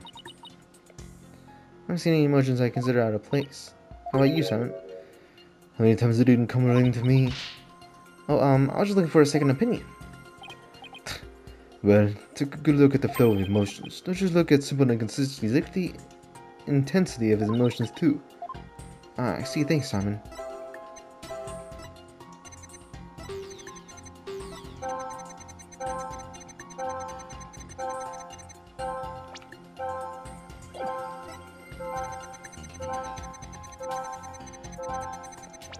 He was more shocked than scared this time.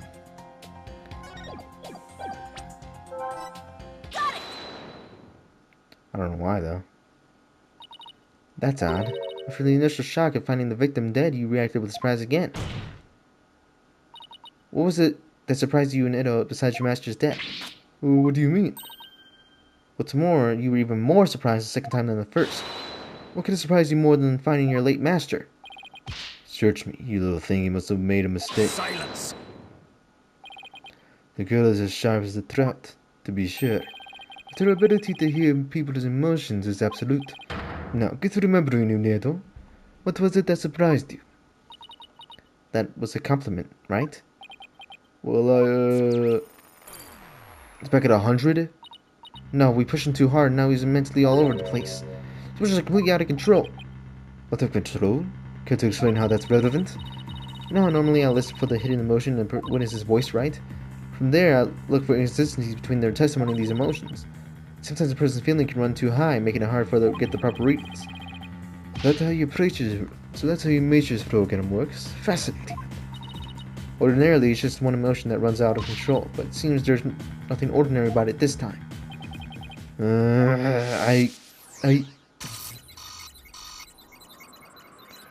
Okay.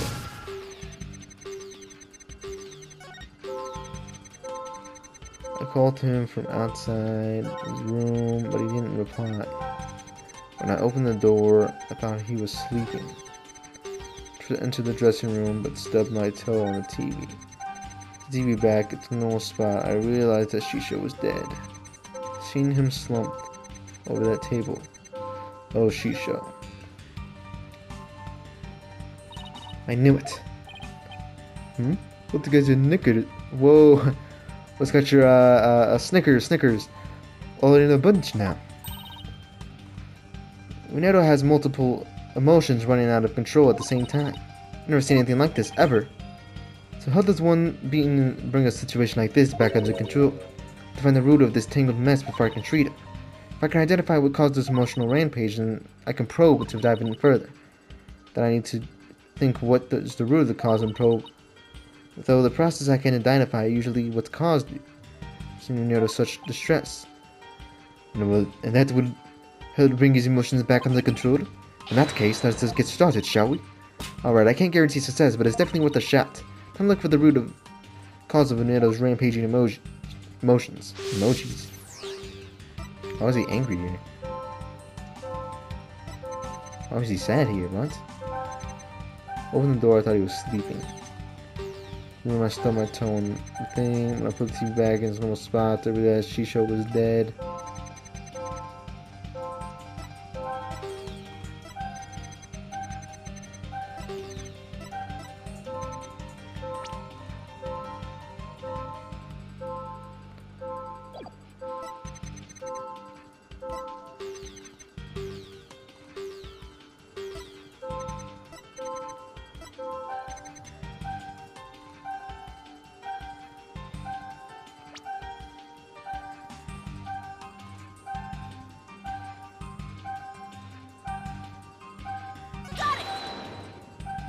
That's just not it. That's just not it.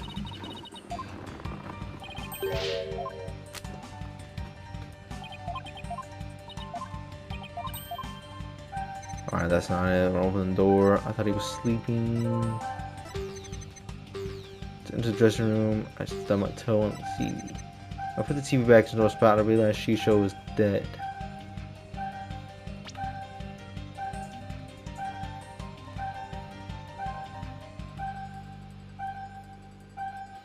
This? Nope. That's not it.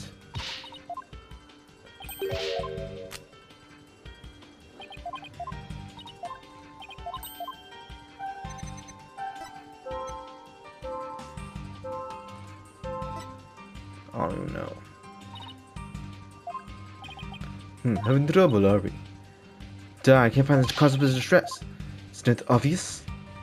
It's that bloody question you asked. Let's push him over the edge, remember? Hey, you're right.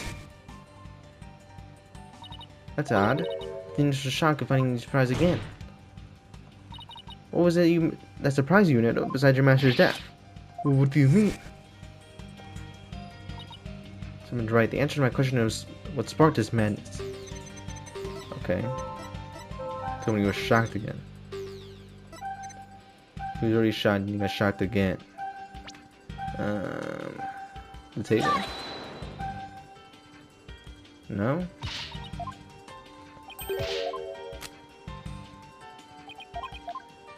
It's not.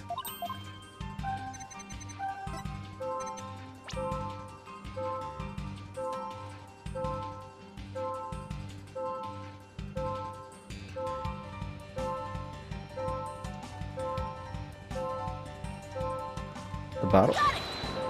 Nope. Something in there though. It's gotta be.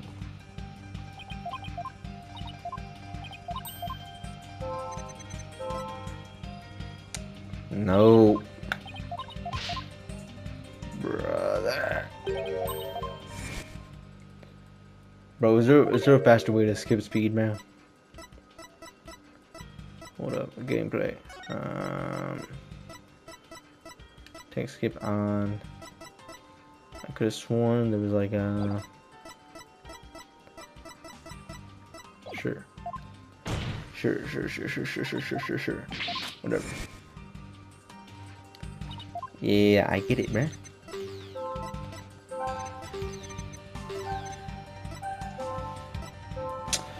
Oh my god. Yo.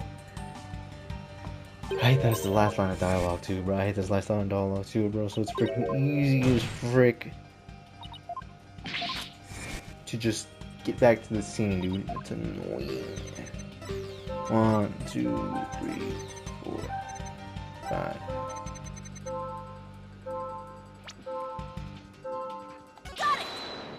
The cards? I get it now. The cards are the root of it all. Don't try to deny it. You can't hide your feelings from me. The dying message that was left at the scene of the crime. It's what's causing your distress. Oh, the name, maybe? And if the dying message was the cause of all those feelings, that means the phrase Owen Forth means something to you.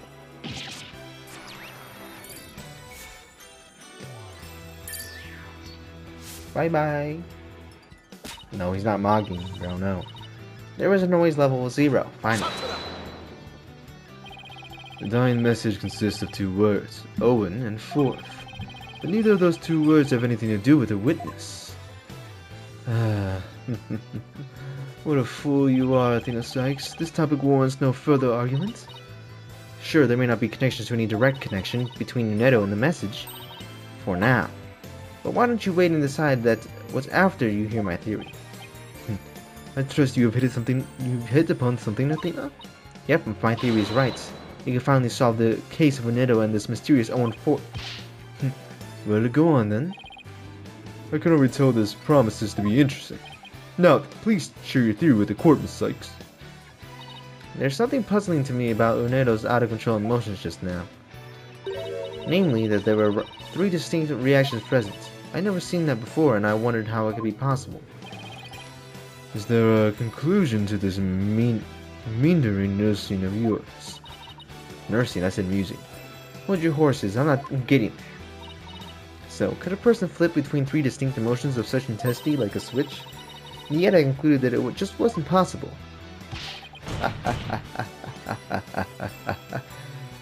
So that is it, isn't it? A bit unconventional, but I'll grant that it's possible within the realm of psychology. Within the realm of psychology, I'm afraid you have to explain it for the old man up there on the beach. Your Honor, my theory is that Unedo has multiple personalities. That ain't no freaking clanker, bro, no. With so many distinct personas, it's clear to me that Unedo has the ID. What does that even mean? Your Honor, the defense would treat this trial such as a child's jet. Multiple personality disorder, a preposterous proposition indeed. Would you not agree, witness? How does she know? How did she figure it out? But she has multiple personalities.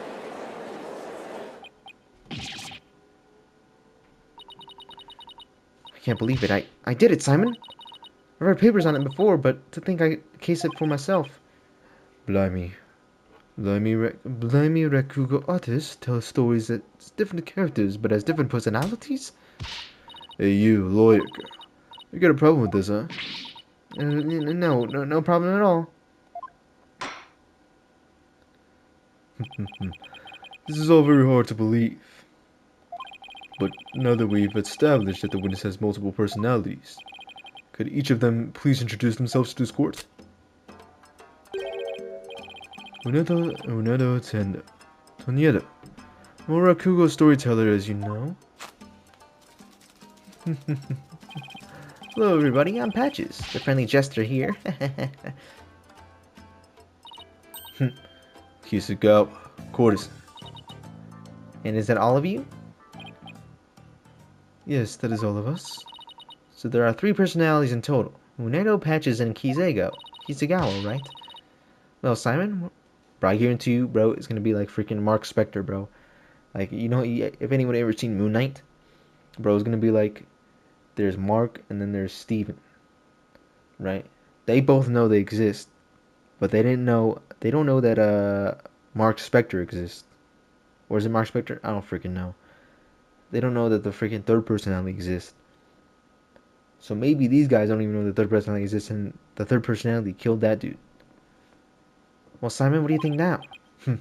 You're the one lucky duck. just to be glad they were dense enough to help you out. Can't you just straighten up, say I did great for a change? You appear to be quite proud of yourself, defense, but all you've done is infringe upon the privacy of the witness. I cannot disagree more, prosecutor. We all know there are 3 personalities, and a new way for us to interpret the meaning of a certain piece of evidence has arisen. A new interpretation. Oh, now I'm very curious. What is this piece of evidence you're talking about, Miss Sykes?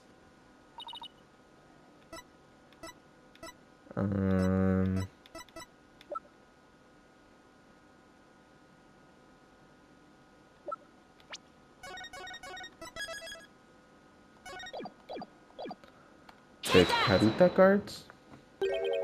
The Karuta cards? That's right, Your Honor. Recall the original dying message left at the scene.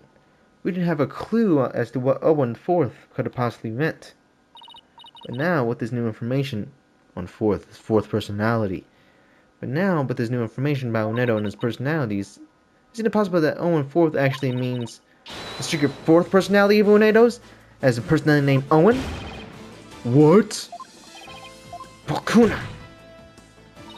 Unedo must have kept this dissociative identity disorder from us because he didn't want to be associated in any way with that dying message. No, that's not why. We kept our disorder a secret for a different reason altogether. We've been acting advantages to our affliction to act out various Rakugo characters. If word got out about this, well... Our reputation as a Rakugo artist would be tarnished, and would be the Tornado name. That's why we kept it a secret from everyone except members at the Tornado school. But really, there's no 4th personality, it's just the 3 of us in here. A plausible enough sounding story. But it doesn't prove you didn't arrange the cards, does it? But I will concede that it is highly likely that the witness rearranged the cards. Prosecutor Samade actually agreeing with us? However, it is also not possible that the accused killed Master Tornado.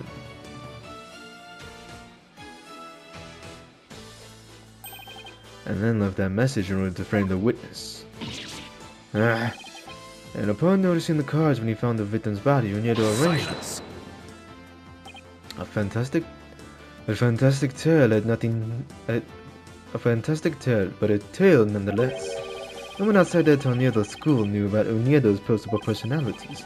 Unedo just finished saying so himself. Ah, that is true, but ultimately meaningless in the point. The witness was only in the dressing room for 2 to 3 minutes. That's far too little time to commit murder, wouldn't you say? Then who's to say he couldn't have done it before his discovery? You're an idiot. Ah, that spring chick memory of yours. Have you ever forgotten Prosecutor Blackwell's testimony? Sam's testimony? Oh. Gedu escorted me to the dressing room. But we heard the sound of Rakugo being performed from within. Thinking the master...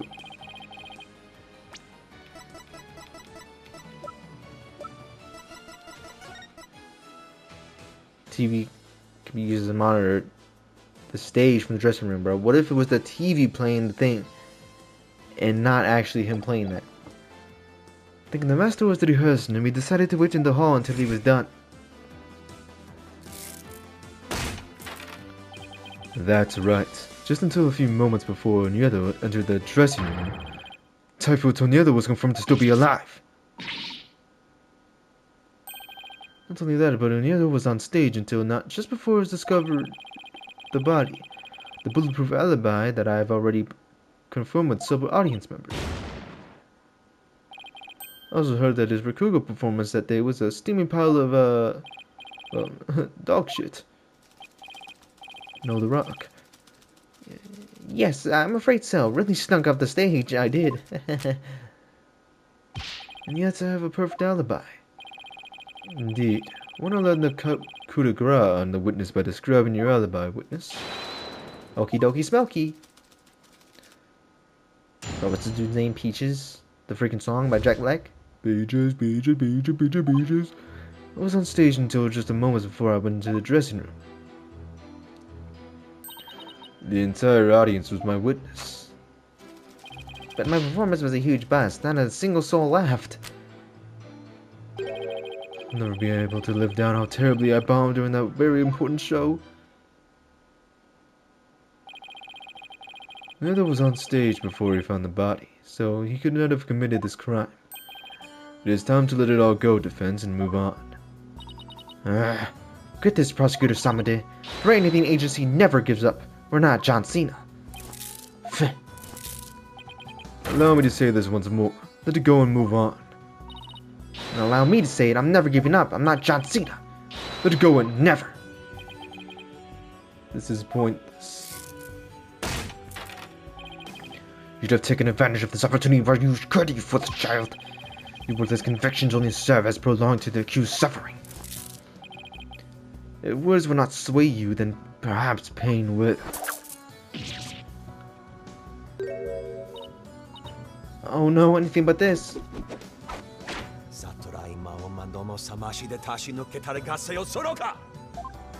What does that mean? What does that mean? Oh, she got her in a freaking...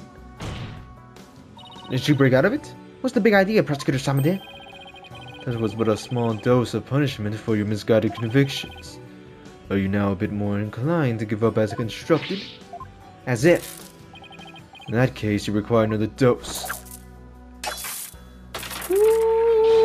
The black will slice that thing in half. Not a bloody likely. I don't give two flips about your beliefs, but if psychs don't know what to submit to you here, I wouldn't be able to eat good soap anymore. That's right. For Mr. West's future and Prosecutor Blackwell's stomach, I will never give up. You will rule those words, defense, and on top of that, I can assure you.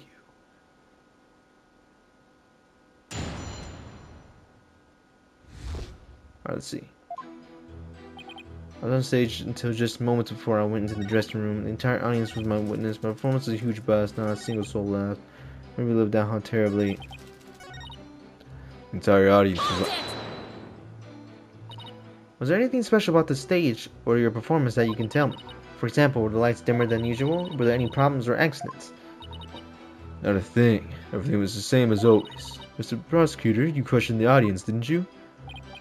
Yes, of course. Apparently, nothing seemed amiss to them except, well, one small thing. One small thing? Oh, it's embarrassing. I tried my best, really. I did. What happened with your performance, bro? It was a huge bust. Do you have any idea what went wrong? I'm not sure if it was my performance or if it's just a particular audience, or maybe it was the story I picked.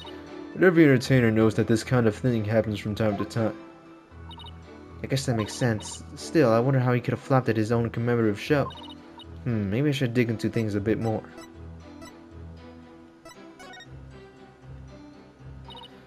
Tell me about the Rakugo story you performed. I could, but I'm unsure it would mean anything to the uninitiated.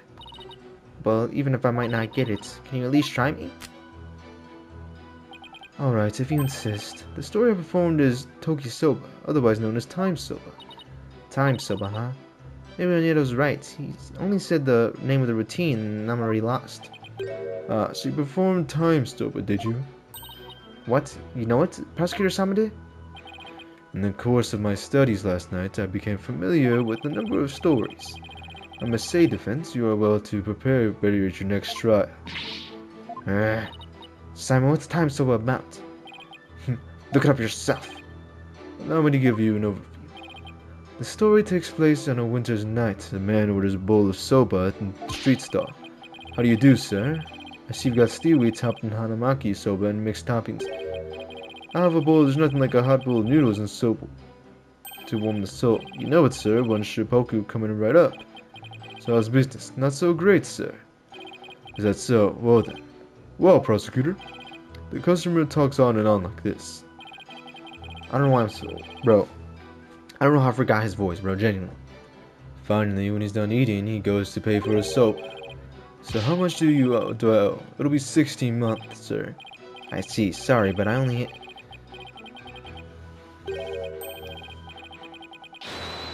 Alright, bro. Judge, stay writing Prosecutor Samade, bro. I don't get it. What was so funny about that? You You don't see it? The customer paid with coins, counted them one by one. Then just after counting 8, he asked about the time, and the soba vendor answered with 9. Oh, now I get it. When the vendor say 9, and then he continued counting from 10. Exactly. He cheated the soba vendor out of one moment with his smooth talking. The story continues with another man who saw the whole thing and tries to do the same. But he bungles the trick and ends up paying more than 16 mon for his soba. The story ends up on that as a punchline. You can look up the rest of the details yourself. Or I'm sure Prosecutor Sandmonk over there would love to perform it for you after court. So basically it's a story about a man cheating on his soba. That's kind of petty, isn't it? Is that really all you have to say about that classic story? Time so... Fine, you studied a lot. But we haven't had the time to lecture detour right now, Prosecutor Sadmonk. Oh, I want to hear a little more. But I suppose it is off topic. Getting back to the matter at hand, Miss Sykes, the witness stated that the story of a form called Toki Soba, otherwise known as Type Soba. Would you like to add the statement to the testimony? Yeah, have it added. Because his ass is grass after that. Oh, you prefer Time Soba?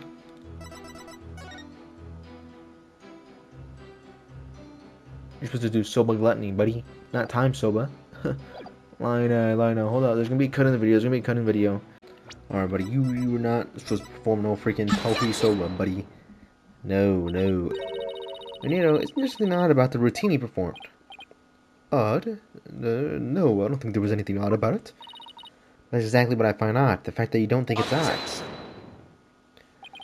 We are discussing the witness's alibi at the moment, defense. The show's program is completely irrelevant. Objection! That's where you're wrong, Prosecutor Samade. The reason being, it contradicts the statement the witness just made. Mineto, do you think you know what this is? No. What is that? This is an invitation to this show sent from Prosecutor Tornero to Prosecutor Blackwell. Including the invitation is a rundown of the show's program, which clearly states that the time show was supposed to be performed by Master Tornero himself. No! Mineto, why did you perform the routine your master was scheduled to do? Well, you see, the reason for that is, how do you say this? You see, let's say it was a prank. Yeah, that's right, just a little joke, you see. I was trying to surprise Shisho by performing this routine before he did. Ain't no fucking prank. That's not no prank. I didn't know if I'd buy that. Was doing the victim's routine really just for laughs, or... Hey, didn't Simon happen to hear the time soba coming from the dressing room? During Yoda's performance on stage. Seems a little too much of a coincidence. Wait, can it be? What's the matter? You look like a hen with a dozen eggs to lay. It's like comparing to birds. Then cease this bird brain timidity. If something has occurred to you, then lay it down out for us already. Don't breed resentment in those watching your performance. Okay. I don't have a ton of confidence in this theory, but here we go. Yeah, like I said, bro, it was the freaking TV, bro. He was playing the TV, bro. Hold on, do I have the description or something? The TV can be used to monitor the stage from the dressing room, bro. That's why he was playing that shit. Even though he was on stage at the time, he may have been trying to obfuscate a crucial detail about this case. You're referring to the Soba bill. The man tried to skimp on his witness's dinner? I'm not talking about the Rakugo story, you idiot. Oh, sorry. I know, bro.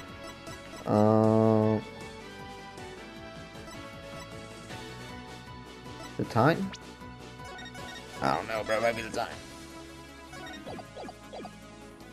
The cause? No, it had to be the time. When Yoda tried to deceive us about the time of the victim's death. What? Objection. What gibberish! Prosecutor Blackwell even testified to the time of the victim's death. I know, but he only testified that way because he and Hieru had been completely taken out. You mean for the Super Bowl thing? Bro, shut up about that dumbass story, bro. I was deceived. Raytel, how did Unyedo manage to deceive two people while he was performing on stage? That's easy. All he had to do was use a certain prop in the dressing room. Oh, and what might that be? Buddy, the TV, we've been over this, bro. It can monitor the stage. No. This TV was used to view what was happening on the stage. Prosecutor Blackville, when he came to the dressing room, what was Onieto doing? He was performing in time soap. Blast! Could it be? Yes, it could and it was. What you and Gyeru heard was not Master Onieto practicing in his room. It was Onieto's performance as heard through his TV monitor speaker. What? The TV just inside the inner door of the dressing room could easily be heard from the hallway outside. And because we knew that Master Onieto was scheduled to perform time soba, we were easily manipulated into thinking he was still alive at the time, rehearsing. Yes, your knowledge of the day's program is why the two of you could be fooled this way. Simon, did the voice you hear belong to Master Onieto? Though I was in the way, I couldn't tell exactly who the voice belonged to. But because I heard time soba, I just assumed it was Master Onieto. I can't believe I was taken in by such a simple mind game. All of that is mere conjecture. Where is your proof, defense? Action! Onieto moved the TV back when he discovered the body. After all, he couldn't very well leave it by the door, because then someone might figure out the trick he'd been playing. And there was one more thing about Onieto's actions that's suspicious. And that is? The fact that he flopped so badly on such an important occasion. What's so suspicious about that? Even bros slip up once in a while, you know? But I believe this time it was intentional, because Onieto knew it would be strange to hear laughter coming from the dressing room. Oh my. Hey, that's good thinking, that's good knowledge. It's all just a bit too perfect to be sheer coincidence. Plus, if the voice Prosecutor Blackwell and Gyeru heard was due to Onieto's scheming, then the victim's time of death could have been earlier than 4 p.m. In other words, Onieto could have possibly killed Master Onieto himself.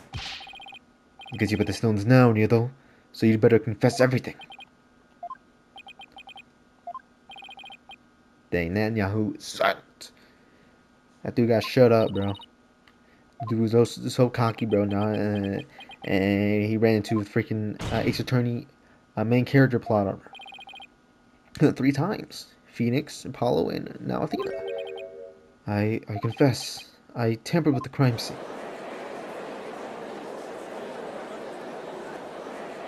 Yeah, look at these freaking dumbass masses now.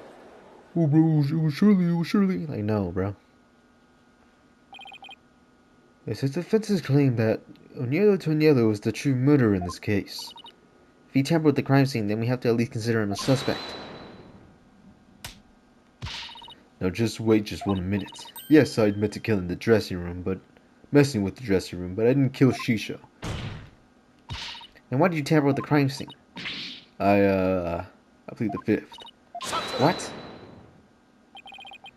If you suspect this witness, then I have a question for you. Why did it be this time? Onieto had absolutely no reason to murder Taifu Onieto. After all, why would Onieto kill the man who recognized his skills and promoted him? Well, his motive was, I don't know, shit. It appears you are also not aware of one other fact. And that is? The accused visited the dressing room before 4 p.m. as well. Is it not natural, then, to suppose that the accused killed the victim at the time? What? Nobody told me Mr. Wright had also gone in there before 4 p.m. We were only discussing the time frame after 4 p.m., so I didn't think to mention it. But now that you have made the time period before 4 p.m. relevant. Oh, I don't like where this is going. So you really don't know what your client was doing during that time frame, do you? What a fool. Well, it was very all sudden, but why did you wait until the very last second to contact me, Simon? Don't give me that look. It's just so you know, Bucky never told me he visited the master before 4 p.m. either. Ah, that sort of thing is exactly why that prosecutor kept calling us unprepared. The defense will stop squabbling this instant. Sorry, Your Honor. Prosecutor Samad, please continue. Thank you, Your Honor. Defense, you know of the soba making implements in the dressing room, correct? You talking about the equipment for making soba noodles? Yeah, those right there, bro. I was wondering what the freak that was doing there.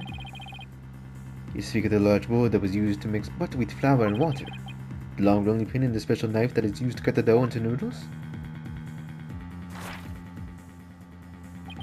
Precisely. Those tools all came from the accused soba shop. You mean they didn't belong to Master Onieto? Mr. Wright had visited the dressing room to give the victim a soba making lesson. That visit was before 4 p.m. I'm afraid that after the accused kneaded the dough and made those noodles, he committed the act of murder. Bro, Makoto, get your dumbass out of here. But wait, that doesn't add up. If Mr. White killed the victim before 4 p.m., why would he return to the room at a later time?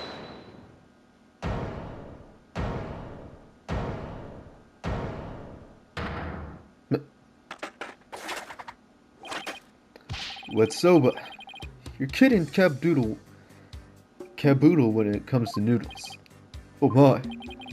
Hi, Miss Chickadee, hey, Sonny. The reason I went back is because Master Tornado ordered uncooked noodles. Mr. Wet. Oh shit. Oh shit. Oh. Anyway, yesterday I brought noodles making tulch in the dressing room for 2 p.m. That's when Master ordered uncooked noodles up on uncooked noodles to stock up on? Yes, ma'am. Master Tornado get the supply of soba noodles from my shop and his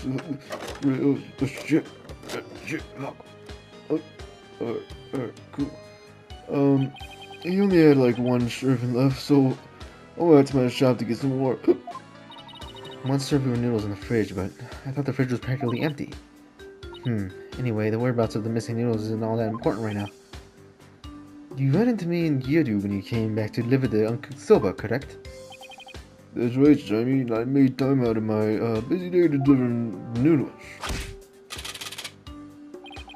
You know what? He ignored me when I called him from the inner doorway. He just kept mumbling Rakugo lines for ages, so I got mad and went back to my soba shop. So that's why he got mad. If what he's saying is true, then there's no way he could have been murdered. That's for him to... Brother, quick, get this man to the infirmary. Bro, can this dude, like, live? Why is this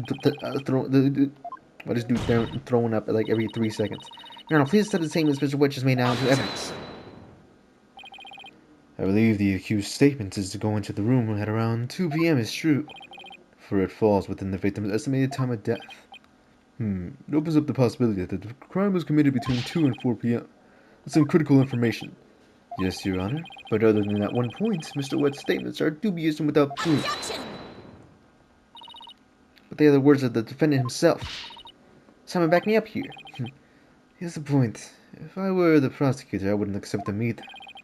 Well, I understand the defense's feeling on the matter. Bro, why am I giving the judge an accent? This court is unable to accept anything other than the time the defendant made his visit. And now what I do? I trust you have no further objections, defense? At last, the time has come to send the soul of the victim onward to the Twilight Realm. Silence! Shut your dumbass up about the Twilight Realm. We have something we need to question Onyedo about. We do? Like what? Well, don't just stand there. But we don't have any evidence left to present. Have you forgotten already? There's still a hidden witness you have yet to question. Hidden witness? Oh, that's right. Your Honor, there's still one more issue we haven't figured out discussing yet. Oh? What is this unfinished bit of unfinished business? Bro, Owen, bro. Who's Owen, bro? Why do you write the name Owen? Researching this full personality of Onyedo might be the true culprit. Jeez, none of that again. I told you, we don't know anything about this Owen. Look, Onyedo, I know you don't have any motive to kill your master, but... This Owen may have won for all we know. Come clean now, Onyedo. You have another personality stashed away, haven't you? Please tell us everything you know about Owen. That's enough. The witness has already stated that he knows not of any Owen character. Bravo, you tell him, prosecutor. Hey, Patches. If you claim you don't know Owen when you really do, that's a tantamount of perjury. If you want to exercise your right to remain silent, however, that's a different story. Do not listen to the depraved prosecutor witness. You will be taken with his evil. Do you have any idea how dark and cold the prison cell is?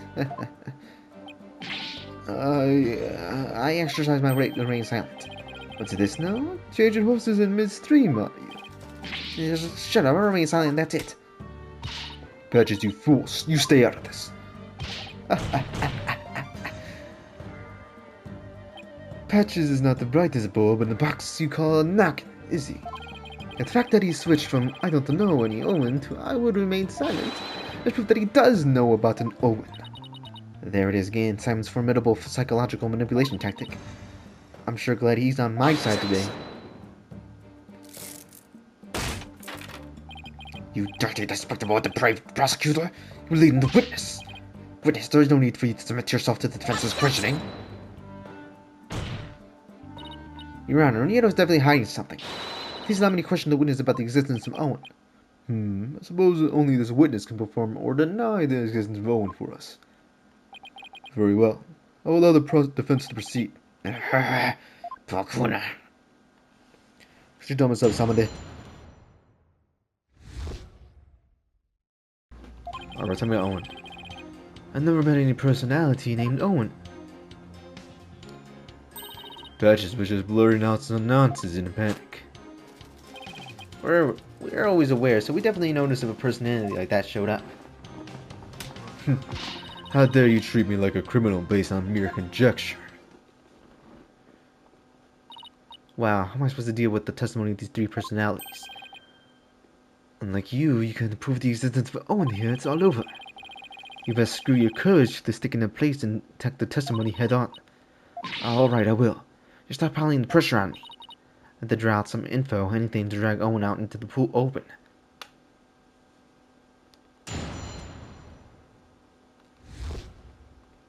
But Owen.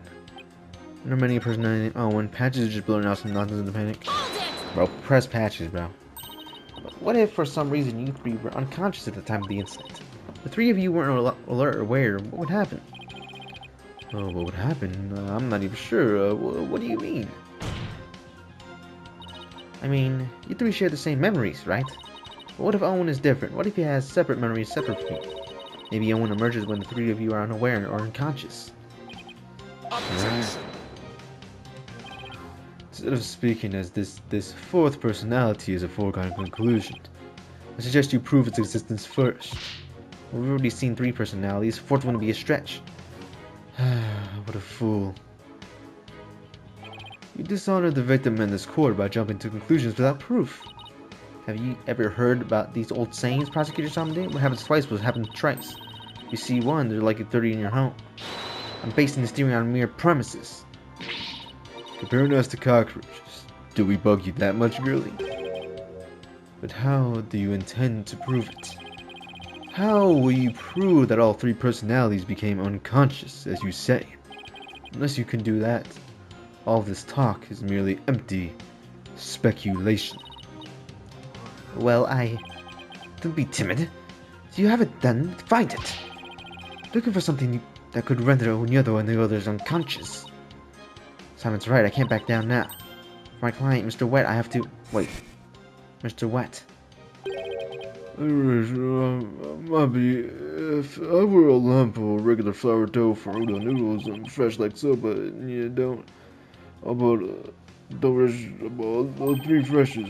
Grind a buckwheat, fresh cheese, cut the dough flour, and boil the.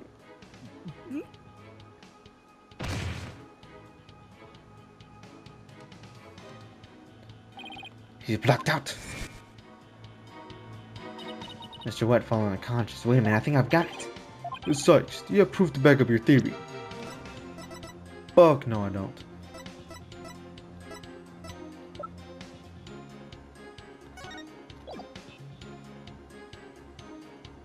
Resting, do not disturb. Maybe that one. Yeah, yes I do. Yes I do. Yes, Your Honor. The proof is right here in this crime photo. It is. In that case, please point out what supports your theory.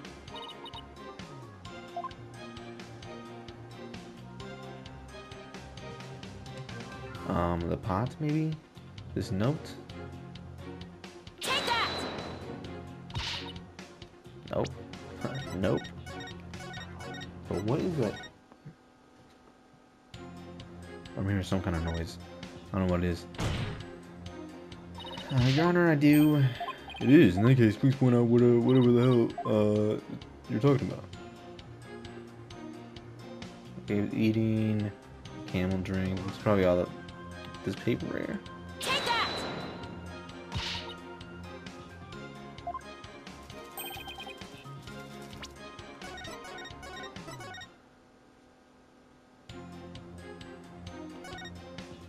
The fridge maybe. That's the only thing we haven't like, really done. Take that!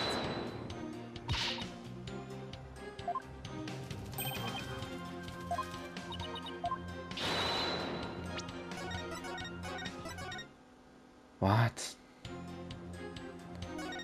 Yeah, approve. Yeah, approve.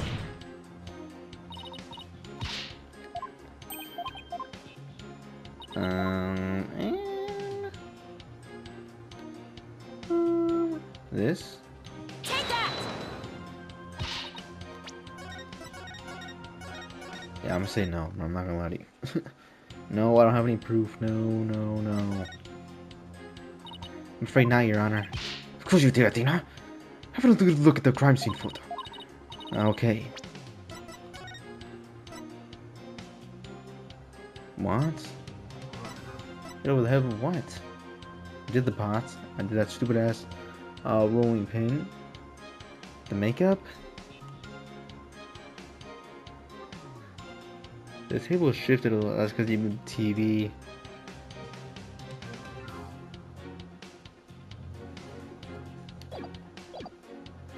Somebody could have made 3 of them lose consciousness. Was there room for like that in the dressing room? Hold it! Hold it! Alright, I'm gonna skip all this. Because we've already seen it. I don't freaking even know what though. Objection. Actually, instead of going through all this freaking dialogue again, I should load back this. Let's load this back up. Go back over theory. Yes, I can. I'm just gonna save like right before. The drink maybe? Maybe the drink was drugged or something?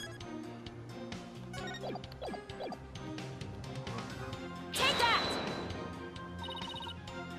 This is probably what made Onyeda lose consciousness. Ah, yes, the sake. It isn't just like the Master Onyeda to pick up a fine brand like Kama. Sake. I mean rice wine? Oh please, don't call it rice wine. That's so unsophisticated. It's not even wine. Silly girl. Must agree, I need you to become more cultured, I think. Tomato. It's made of rice and people get drunk from drinking it, right? It's called sake in the story. Fine, sake it is then. Ay, caramba. Never get so touchy about these things. I recall Master Onyeda would often have a drink or two before performing. He said they made him more eloquent. Drinking too much of the stuff can make one lose conscience though, of course. And look, there were 2 glasses on the table. Onyeda, I believe Master offered you some sake. And then you must have drank too much and passed out. That's when your 4th personality, Owen, emerged. It's that good shit. Anyway, I drank sake. Oh, that's a good one. We have a real sweet tooth, you see, so yes, we did accept a sugary red bean bun. But since we really dislike sake, we said no. Thank you to that. Believe it or not, we're really weak when it comes to booze. Even a drop can knock us right out. So you see, I had a sweet immersion button, and I didn't drink any sake. What? But that can't be right. The defense demands that the glass be examined right away. You amateur! Did you really think I had not already done so? Your foolishness is beyond pale. Don't tell me. There was no trace of the witness having touched either of the glasses naturally. Right, of course. Besides, would you like the witness statement added to his testimony? Yes, please, Your Honor. Very well. I had sweet matcha bun and didn't drink any sake? I don't know, bro. No, don't save it.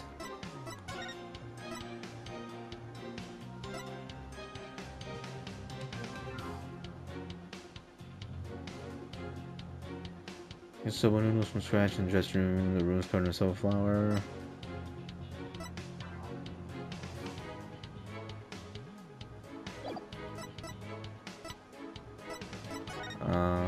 What's the 4 times soba? Geru. Simple meeting. Victim. Statement. Discovered the victim. Body. Yada yada yada yada. Autopsy reports. Suffocation at the front of his lungs.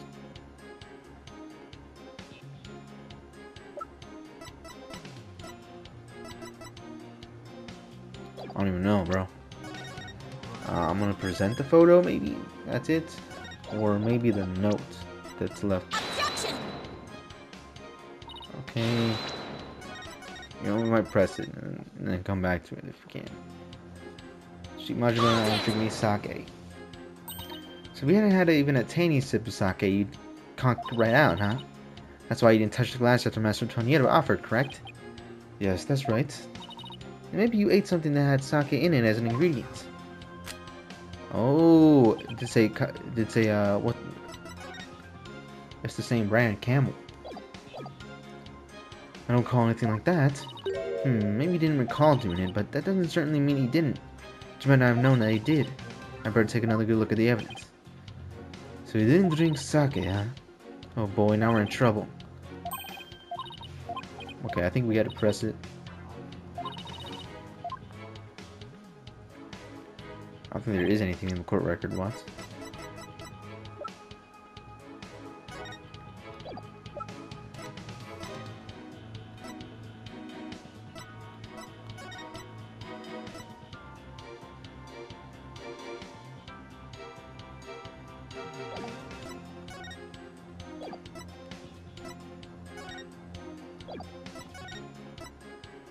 Bun. Okay, we're gonna present the bun now. Maybe, or we do testimony. Objection! Okay, we might do the testimony that she was serving them dumplings. I think the dumplings.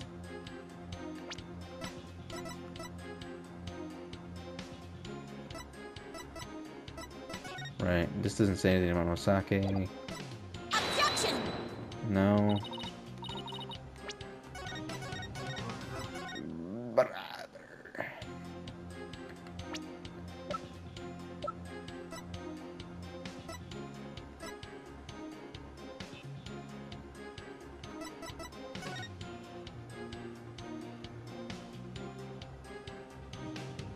Nostalgic Hound, Traditional 4.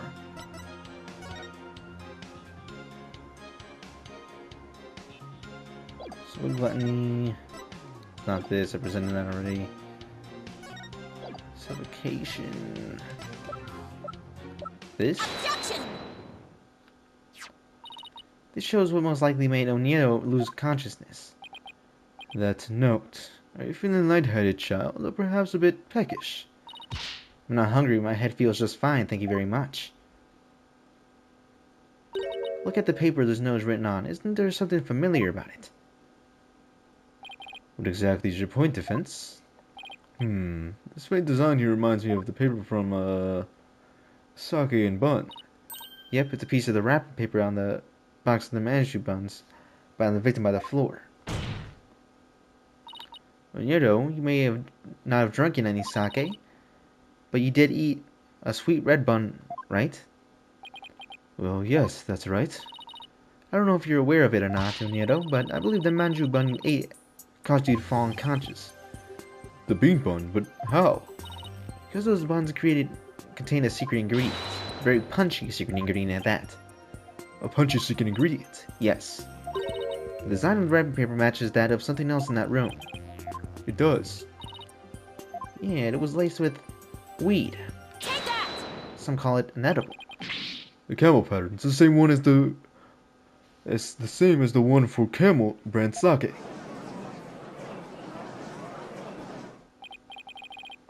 Just as Unodo said, he didn't drink any sake per se, but he did eat some. Impossible. Nido had a camel brand red bean bun, which boasts of a nice shot of sake as one of their ingredients. So the defense is claiming that Onyeta passed out after consuming a camel sweet bun, which allowed a fourth personality named Owen to emerge. Is that correct? Yes, Your Honor, that's exactly what I'm claiming. Also, what is that name, bro? Owen? look at all of his other names, bro. All the other names are so mad, like, lackadaisical last names, bro. But then they're just freaking Owen. Like, what? Some maju are specifically made to retain as much of their alcoholic content as possible.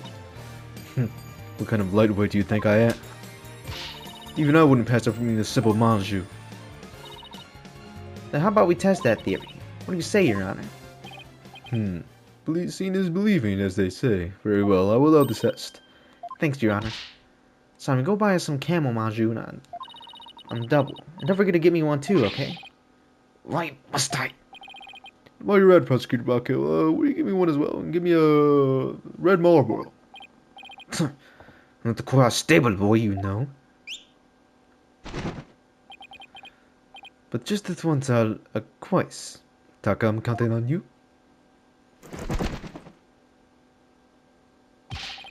None of you better pay me back. Oh, but I thought it would be your treat, Prosecutor Blackwell. What a shame. Now then, let us adjourn until the Manju bun arrived by the hawk carrier. Carrier hawk. Court will reconvene as soon as Taka returns. Whatever the frick he says, dude. To be continued. Oh my god, is the episode gonna end there? Hold up. Dang, it's been 30 minutes already? I think there's about 1 more hour of the case left. It's already been 2 hours. I think the case is around 3 to 4 hours. For no good reason. For no good reason. Yo, continue on to the next chapter. Yes, bro, we're not ending, bro. I told you we're doing this in 1 episode. No matter how many days it takes me, bro. Yes, it's been like 2 more. It's been like... Okay, it's been 4 days since I recorded last.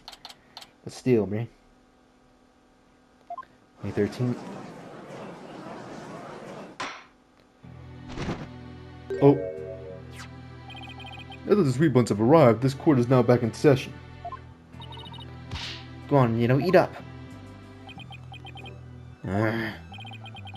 Nice flavor. You could really taste the sake. That was delicious. There's a unique sweetness in the faint aroma of sake. Yet I hardly think anyone would pass out from eating something like this. What's the matter, Nieto? You're not afraid of a tiny manju, are you? Or are you scared of how many calories it is? Don't be ridiculous. A sweet little snack like this couldn't possibly, I mean, it could never. Less bleating, more eating, the witness. Fine, whatever. Is he gonna pass out? Are we gonna meet Owen? See, I told you, don't 5 minutes. It might be a little, but come on, nobody's had a. Sure, nobody is wrong with it. A little bit. Shit. Yeah, dude slept. Oh my god, is that Owen?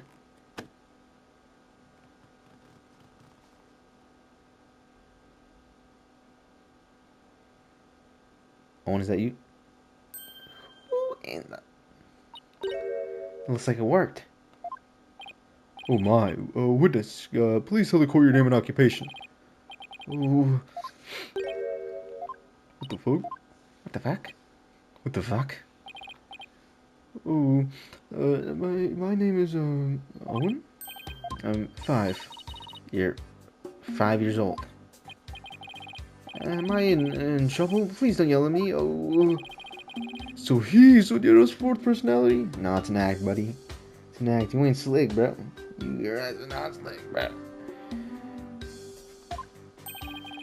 And how they think a child like him could have fought motive for murder the victim. And even if I had a motive, could he have actually committed the murder? It's a very good point. Owen does appear to be very timid and weak. Oh. It seems the defense was hoping this hidden personality would be the real killer. But now that he's standing here before us, it is clear that none of Onieto's personalities can be the killer. Where can I even go from here? It's an act, bro. I can see through him, bro. He's like a fucking lizard on ice, bro. Oh, and do you know something about what happened to your master? Oh, come on, buddy. Won't you tell Auntie Athena what happened? Oh, what a scary lady. I'm not scary. Look, and he's a big smile. Tell me about your master, please. Pretty please, with the sugar on top. Okay. Shisho was super nice. He always played with me. Just like a real grandpa. I love Shisho. Athena did not sense anything behind his words. His sadness and his so pure, it's heartrending, but no discord. Prosecutor Shamda is right. Owen isn't the killer. So we're back to square one. Find what out? Let's review what we learned so far. Naruto rearranged the Kurota cards to pin the blame on Bucky. Well, that's because the original message was implicated Owen. But Owen is only a 5-year-old and absolutely adores Master Toniero. Exactly. The other 3 personalities also have no motive of murder. If Owen isn't the true culprit, then the person who laid out the cards probably wouldn't have been Master Tonieto, so then who did it? Defense? Did the appearance of Owen help you figure anything out? Yes, Your Honor. I know who it was that first laid out the karate cards. No the hell you don't. I have no clue. No, Your Honor. I don't believe it was.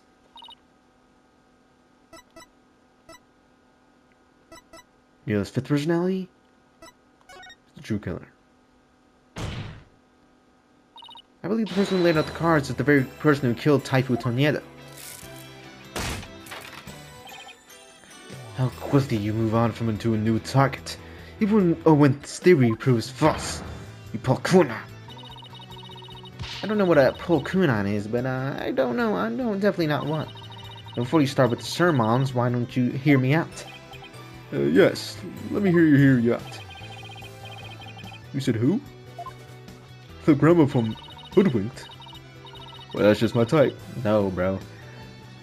I understand, Your Honor, but then, please recall the original crime scene. Who did the karate card's name when the scene was first discovered?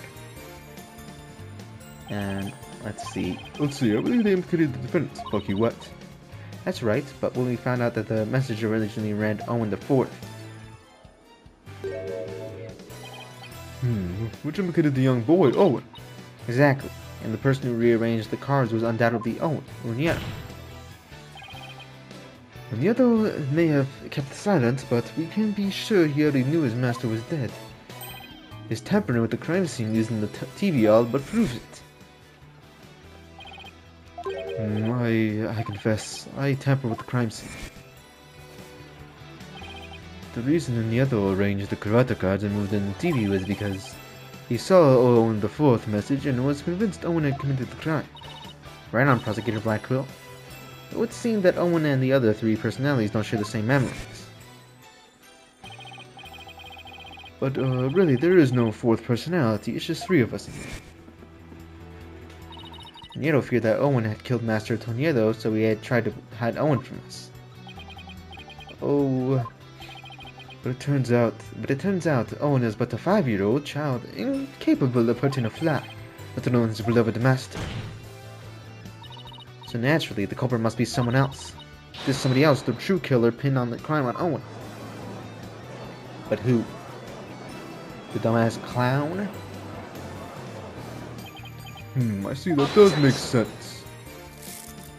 You gonna leave them? This is not but conjecture, composed of half-truths and fantasy. Who then do you maintain murdered the victim? I believe Owen might know something about that.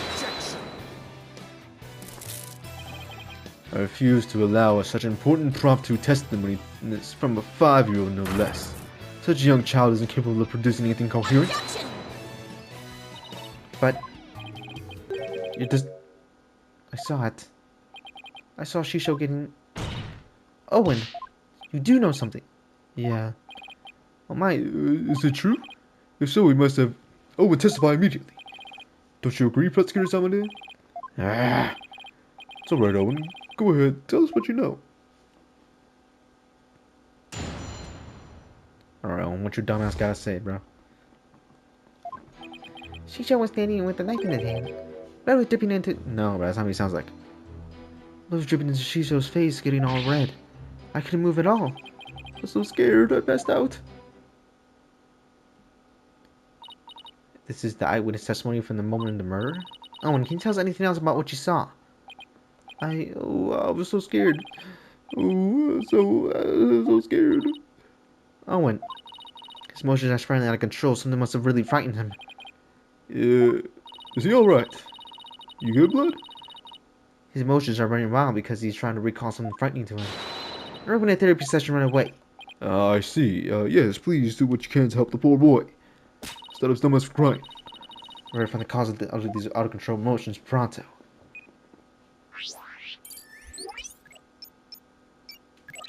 Alright, let's see.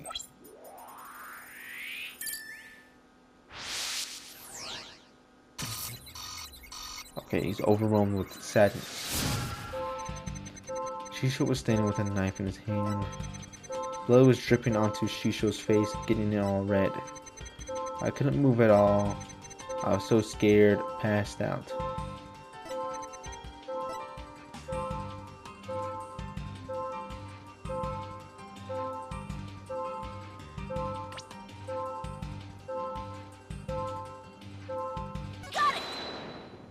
The blood?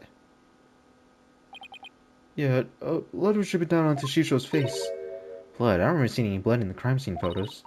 Besides, if the victim was standing upright, how could the blood drip down onto his face? As expected, we all have managed to maintain this child as a tale he dreamt up.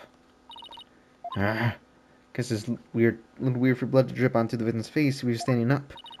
Unless it dripped down from the ceiling or something. What do you think, Simon? Oh, I thought it was him saying that. I don't know. Owen's one confused and upset kid right now, so who knows how accurate his memory is. Maybe it is time for that thing instead.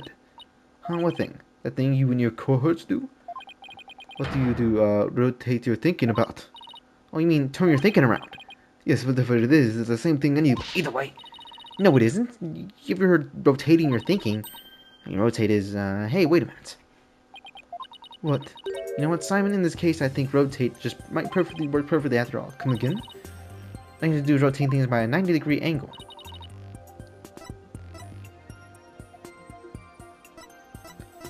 Press flat against the wall. No. Dude's probably hanging from the ceiling, bro. Lying on the floor? Probably. One must have been lying on the floor when he witnessed his master's murder. What? That's the conclusion I arrived at when I rotated my thinking about 90 degrees. Which means that all the visuals in my matrix were off by 90 degrees. And? What the fuck is that supposed to help with? This means Master Tornado was also lying on the floor, which solves another mystery. And which mystery is that? The mystery of how the victim could have been dripping onto the victim's face. It becomes much easier to imagine how that could happen if he was lying down. Like someone bleeding on to Master Tornado from somewhere up above him. I remember now, someone was sitting up on top of Shisho. Oh, who was it? What do they look like? He, she, they, them? Like who? So, trying to recall his master's bloody killer is what spooked Owen originally. The blood that stained the victim's red face came from the person sitting on top of him. The victim was holding onto a knife, so he likely nicked his attacker when he was fighting back. This means the assailant was injured on their face somewhere, like the forehead perhaps. Assuming the victim and his attacker were face to face, then yes. I see, so this is what happened. But if I recall correctly, the accused has a fresh bandage on his forehead, does he not? Alright, buddy. Why would he implicate himself, though? Like, bro, are you dumb? Why would he rearrange the cards to make it so that he implicates himself into murder, bro? Like, what? There's conclusive evidence that he committed this murder.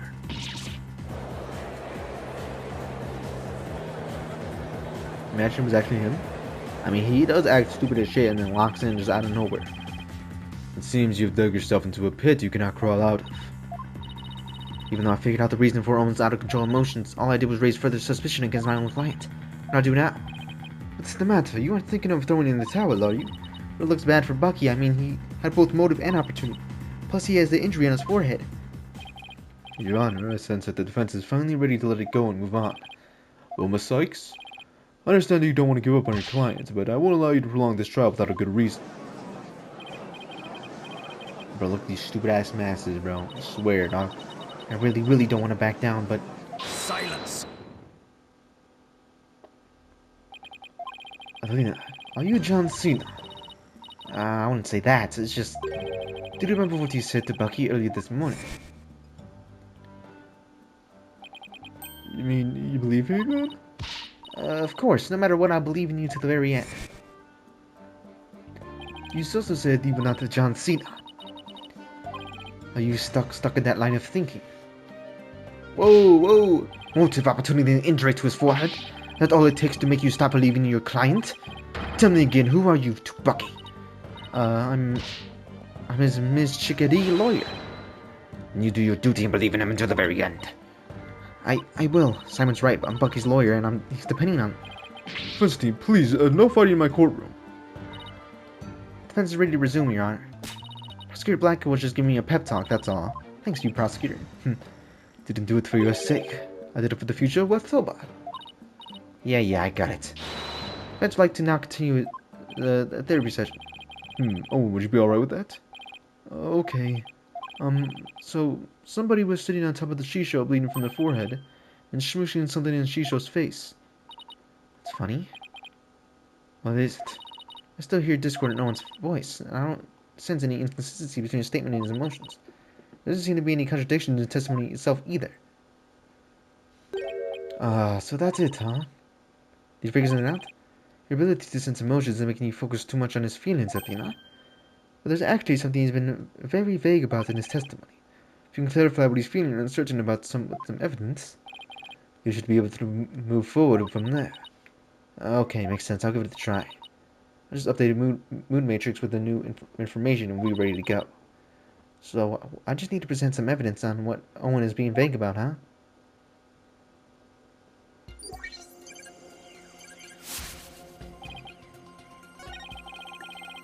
So far, somebody was swooshing something into his face.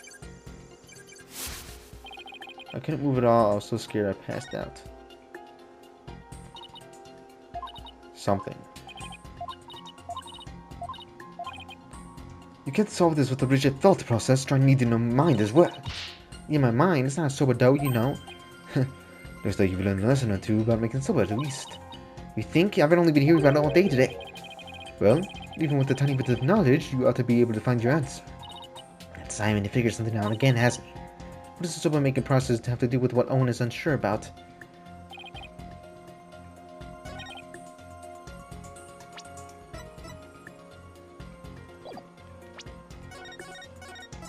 I guess the photo is the only thing here. Objection!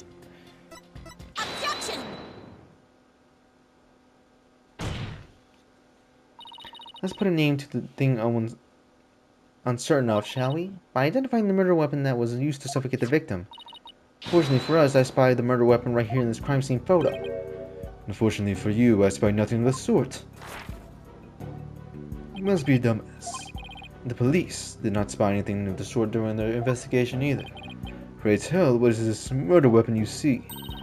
You can see it because it no longer looks the way it did when it was used as a weapon.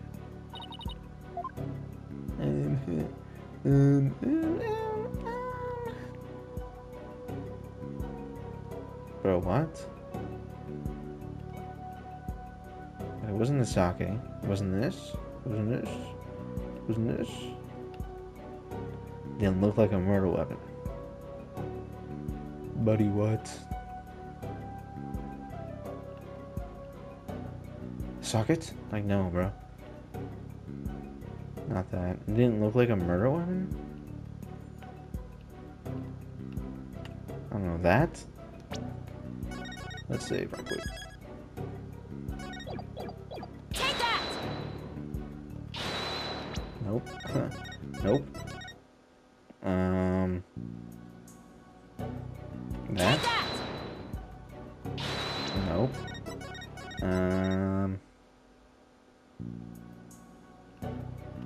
That. Nope.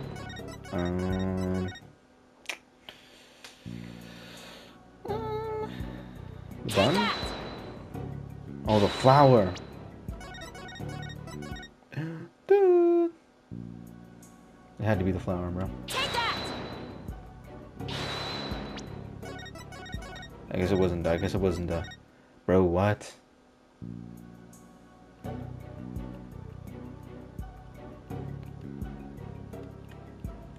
Good question. Like, bro, what the fuck? What could this be, bro? Himself? The sake? The sake.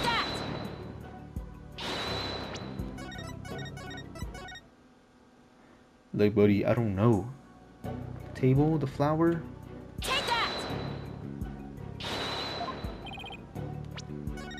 No, bro. It's trial and error at this point, bro. Not the flower, not the sake. His hands, no. The cards, no. Like, what's even in here that could be suffocate this dude, bro? Like, what?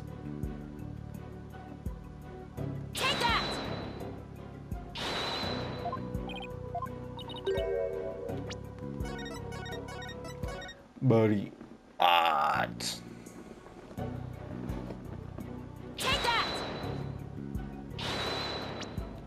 I presented the bowl, I presented the freaking flower, bro. I freaking presented the sake, I presented the bun, I presented the cards, but I presented this as well. But the cards?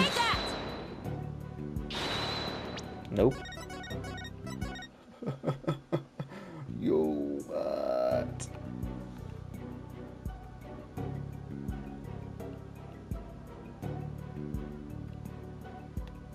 I presented that, I presented this, I presented this, I presented this, I presented this, I presented that. I literally presented the mystery person that Owen saw press soba into the victim's face, thereby suffocating him. I grew weary of your tasteless jokes. How could anyone commit murder with soft, delicate soba? The noodles would instantly fall apart if they were pressed into someone's face. Yes, I agree. Well, I disagree. There's a way the soba could have been used to suffocate the victim. What? Explain your theory at once, Miss Sykes.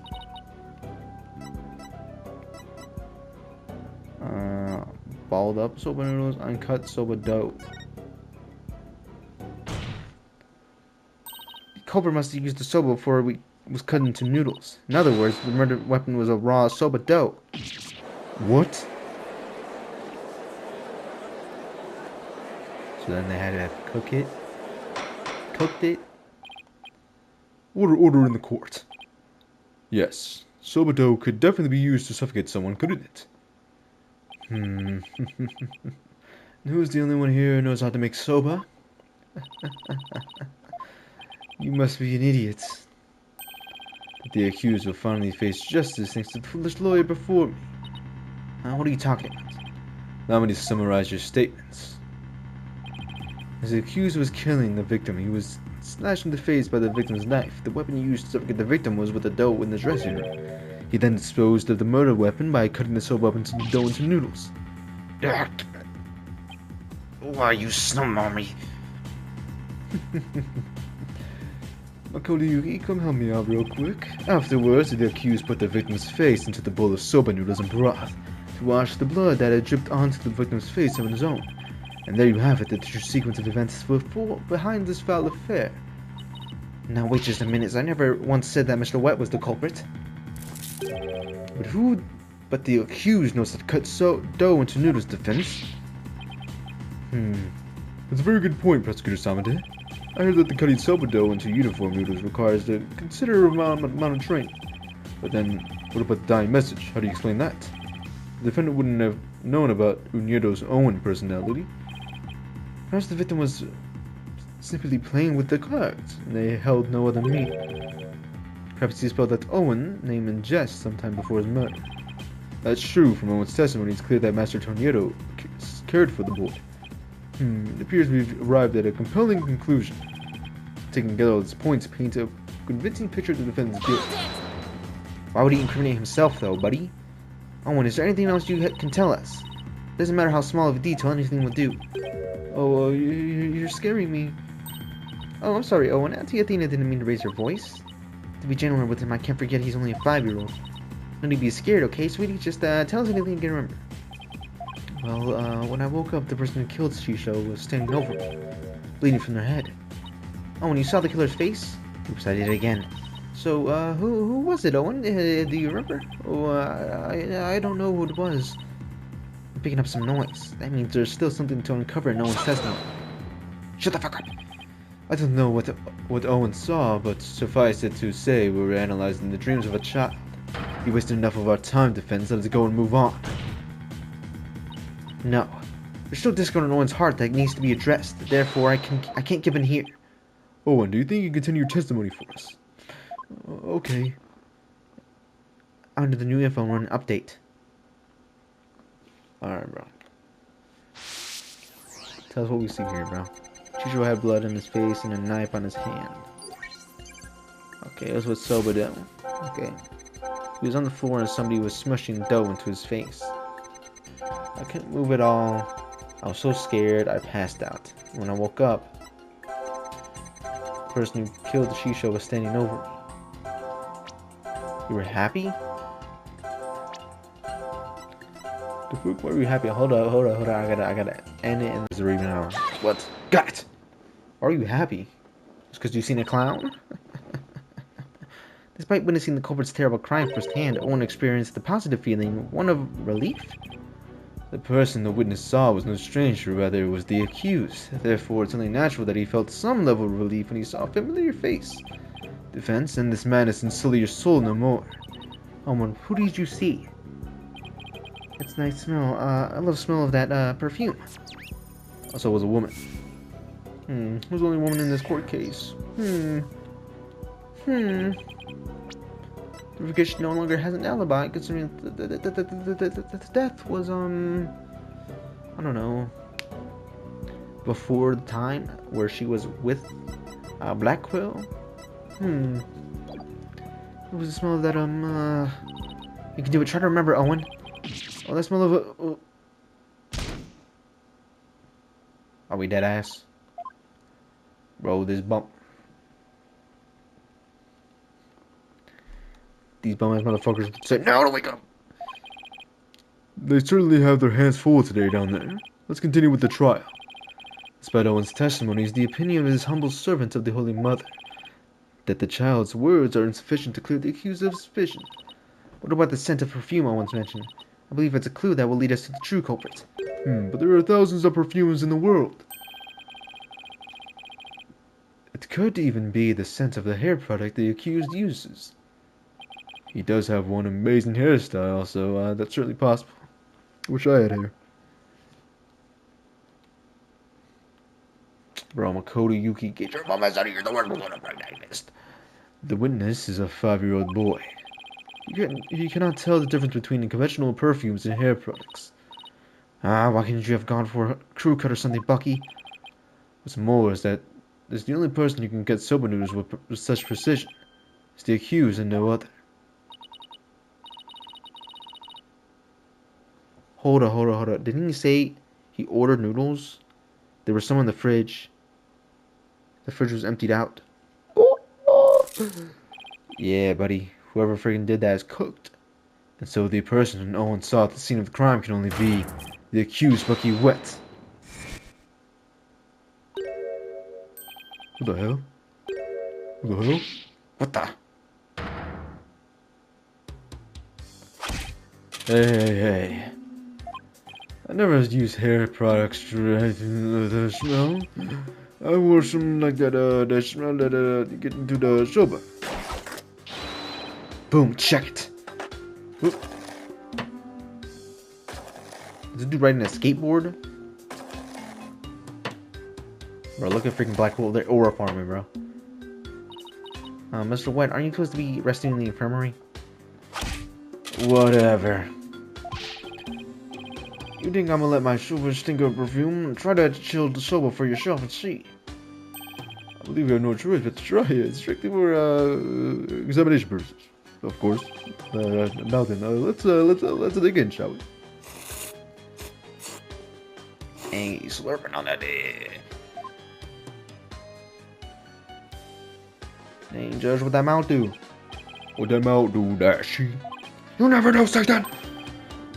Oh, well, I'm satisfied that there are no traces of hair products or perfumes mixed with soba. First wet bean buns, now savory soba. What a delightful trial this has been.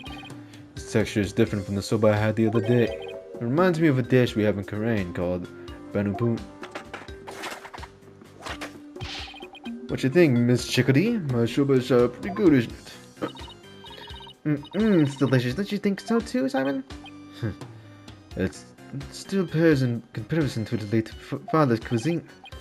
Simon, why you gotta be hard on me? Perla, take the defendant back to the infirmary at once for some rest. Rest? Hey, I don't know, lumping on pain, really old on dough, you know? I'm fresh like my soba. You don't let soba dough rest, and it's about 3 freshes of soba. Grind them and shit.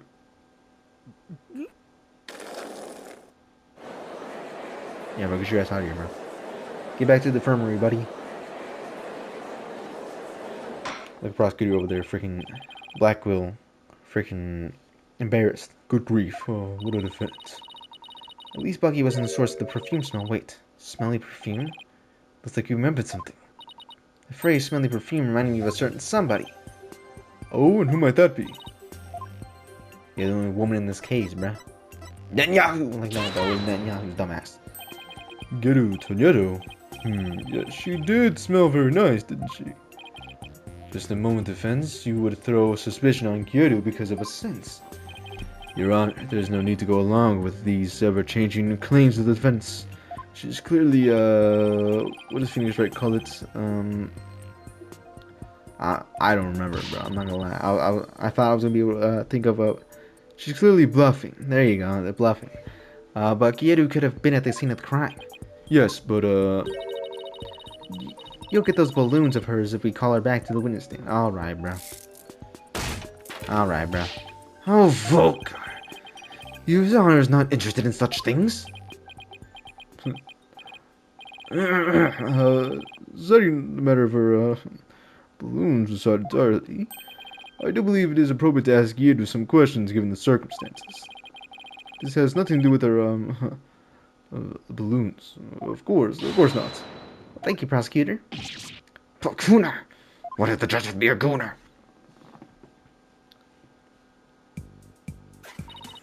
Thank you for calling this disciple of Tonieto School of Raikugo back for an encore. It's me, the balloon artist you know and all love, Kieru Tonieto. Oh, let's do a balloon. Oh, what a wonderful sight. Your Honor, stop gooning for 3 seconds. Now then, what would you like me to make for you this time? I called you back for one more testimony. But I'm all talked out. This case has left me completely depleted. Yeah, I bet the judge is flated. What, you didn't find that funny? Anyway, what exactly is this going on, Simon? It seems the person who murdered Master Tonieto was wearing perfume. You're the only woman in this case. Wait, you mean I'm a suspect now? Geru, you know about Owen, right? Well, yes. I often play with him at Shisho's request. So that means you could have left that fake dying message, right? What? Just because I wear perfume and know Owen, you think I'm a murderer? Oh, how could you? The witness is absolutely right. No evidence but the distorted memories of a small child. It is outrageous that the defense would accuse this woman. That's right. You don't even have any proof. You may step down from the stand, Geru. The defense does not have one scrap of evidence that connects you to the crime. No, just 1 minute. I may not have proof, but Owen's testimony is still... Enough! Please, feel free to leave, Geru. But I'm so close. There's something I can do. Well, if the prosecutor says so, then I guess I'll be going now. Silence! Geru. You're an entertainer, dude, you? Once you're on stage, it is your duty to complete your performance, is it not? So what are you doing? Leaving halfway through?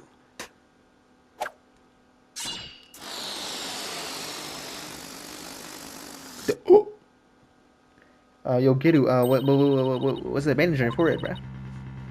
Since we know that Master Tonyo's killer has a cut on the face somewhere. Possible. How did you know, Simon? Didn't, but I had to take a chance and see for myself. Otherwise, your theory would remain groundless accusation. Your Honor, Prosecutor Sama did. Scent of perfume and injury on the forehead. These things are completely inconsistent with Owen's testimony. In short, the mysterious individual Owen saw in the dressing room could have been Gyeru. This sucks. Does that mean you are formally indicting this witness for the murder of Taifu Tonyeru? Should your accusation prove to be false, I hope you are prepared to pay the price in full. Simon, what price is he talking? I thought that should be obvious. The defendant will be found guilty, saying that he'll see to it that you never stand in the court of law again. I must say, though, he knows how to make a trial interesting. Just whose side are you on, Simon? Go on then. To the deep end with you, you really have but one choice anyway. Well, Miss Sykes, I'm waiting. I'm indicting her. Like what? Why would I not? There's no reason for me to hold back, not if I really believe in my client. Defense wishes to formally indict Gyeru Tonyeru for the murder of Taifu Tonyeru. I have tried to be merciful, but now not even your pleas will reach the Holy Mother's ears. You will have plenty of time to regret your decision in the pit of hell. Except I won't need to. The person who murdered the victim was not Mr. Wet, but Gyeru Tonyeru. That bandage is, just from a slip up I made while cooking yesterday, that's all. What kind of extreme cooking were you doing to cut yourself on the forehead? Well, what can I say? That's what happened. You also don't have an alibi for the period before 4 p.m., do you, Gyeru? But I really don't know anything was wrong with Shisho until it's found dead. If you don't believe me, then with the twisty twist. And Balloon, there you have it. An absolutely adorable kitty. How could you expect a cutie with little eyelids like me, Gyeru, I've been meaning to say this for a while now, but could it be that you don't have an eye for balloon art? Don't you think I know that? You didn't have to come out and say it. I'm not a great Rakugo artist. I never wanted to do stupid balloon art. I was supposed to be a Rakugo storyteller too, just like my late daddy. But Shisho told me to do balloon art instead. I guess the victim thought she had no talent as a Rakugo artist either. So you're gonna expect a poor little thing like me? Please stop trying to skirt the issue. It comes down to the scent of perfume and the cut on your forehead. You and the culprit in Owen's testimony share those two traits. You're dead set on accusing me, aren't you? Well, here's what I have to have for naughty little girls like you with the twist wrist. I'm gonna cut with ya. Cut you, witch. Go ahead, make me testify all you want. When the truth is revealed, it'll be your balloon or mine that goes pop. Got it? Oh my, is this yet another hidden personality? Simon, is there anyone in Tonyo's school like this? How should I know?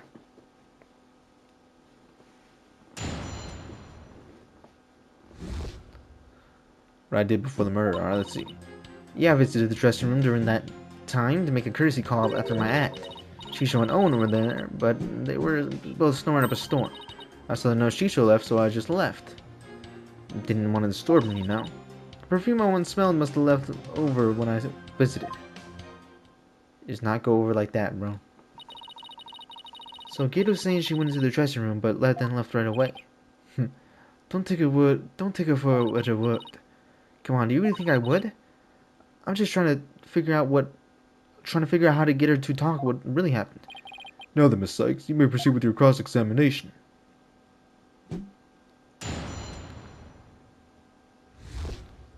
Alright, let's see here, bruh. Yeah, I visited the dressing room during the time and courtesy all after my act. Shisho and Owen were in there, but they were both snoring up a storm. What does this say? I felt no Shisho left. So I just left. Didn't want to disturb me, no. Alright, hold it! Could you describe how they appeared?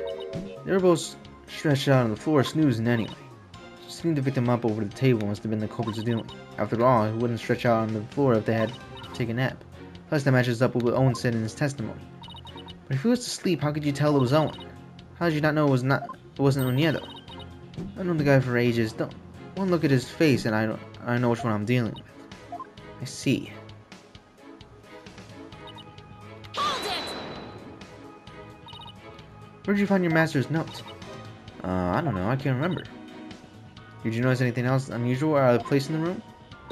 Well, there was sake and a half-eaten manju on the table, but I didn't see anything else out of place or whatever left in the room, though. Oh, is that a fact? Of course it is. What do you think? You didn't change anything around while you were in there. I didn't do anything. Look, I'm telling you. I didn't even see anything funny near Shisho and didn't touch anything in the room. Your boldness request that Gyoru last statement be added to her testimony. Simon, what's a statement like that gonna do for us? Just play along and you'll see soon enough. I have no problem with adding that to testimony, but how about you, Miss Sykes? I have no problem with it either, Your Honor. What is Simon thinking?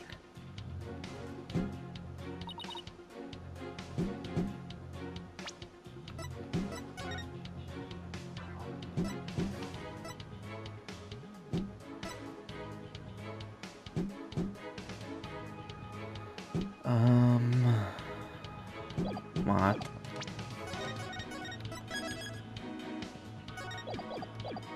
Hold it! So I just want to confirm, you didn't see anything at all unusual or out of place anywhere around the victim. I already told you nothing. You didn't touch anything at all in the dressing room? How many times I gotta say it? No, I didn't touch anything. Wait, but then she's saying she didn't see? When Nito definitely saw when he checked the victim's body. Does that mean it wasn't there yet at all at the time? Well, hold on, I guess there was something. What is it? Soba making equipment was already there in the room. That means Bucky must have been there in the dressing room before me, doing something. Thanks for the non-help. Well, a new statement has been added, but she's still sticking to her guns. She says she didn't touch anything unusual in the dressing room. But that strikes me as a little strange on its own. Really, why? Master Tonyodo really is the one who left that. You didn't think Yeru would have noticed. Master Tonyodo wasn't the one who left it, then we must ask who did. You know what I'm getting at, don't you, Dana? What? Who left it? Then you must ask who did.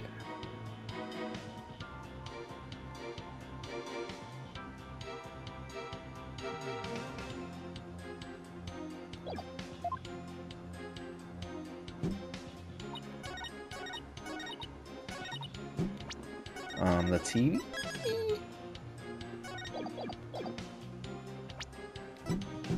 Objection! Yeru, you said that you didn't notice anything odd or unusual near your master. You also said you didn't touch anything in the dressing room. That's right, what about it? Then, I wonder who left that dying message with the karate cards. What are you going on about? That had to have been Bucky. Sorry, but that's not possible. Because only 3 people know of Niero's personality. Niero, your master, and you. If Bucky had left that Kurata message, he would not have spelled out Owen, he would have spelled out Niero.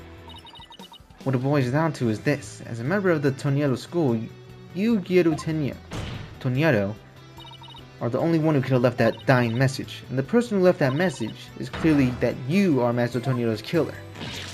Will you ever quit your yesence? You are like wretches clinging into the spider thread of salvation. Allow me to cut that holy thread from the heavens and bring you back down to earth. Would you quit your butting in whenever things start going my way? That is simply my job. Silence, child. Playtime is over. What did you just say? As the witness stated, she went into the dressing room and soon came back out again. But the victim's note was not only the only reason she had left with such haste, but there was another reason that compelled Gyeru to leave at once. Gyeru, would you please relate said... There's a reason why Gyeru had to leave from the dressing room? Well, I didn't want to show you this, but I guess I have no choice. Keep your eyes peeled, because here it comes.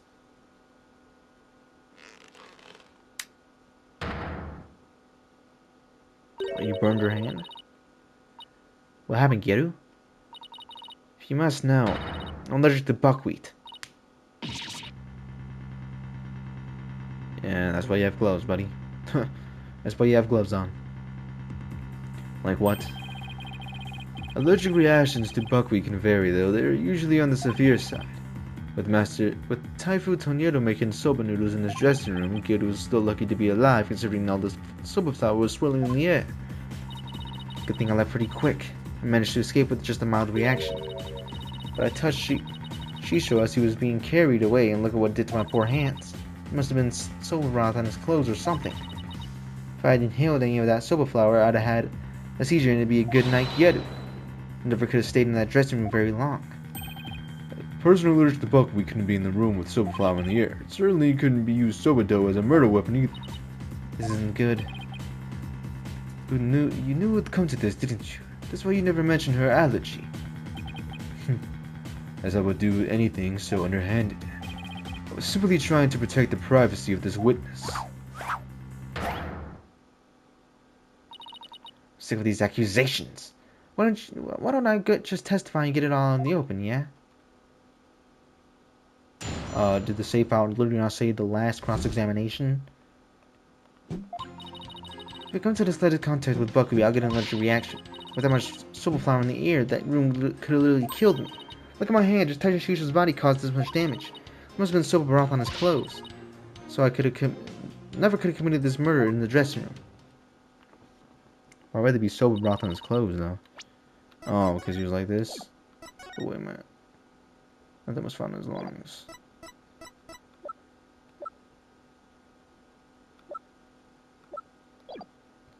Still can't believe it. Nobody told me she had a soba allergy.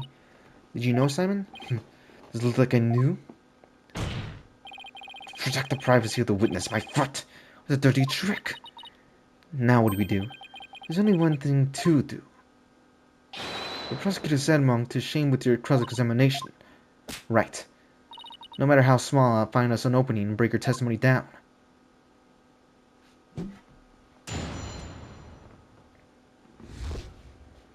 It is buckwheat allergy.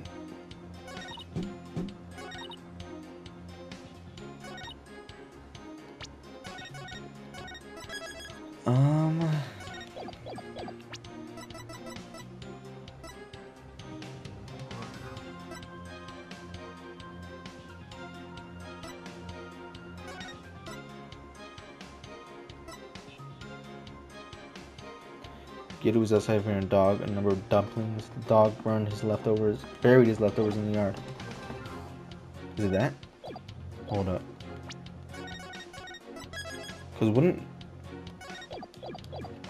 the bun have... Objection! Do they have buckwheat? I don't even know, bro. I don't know, bro. I ain't gonna lie to you.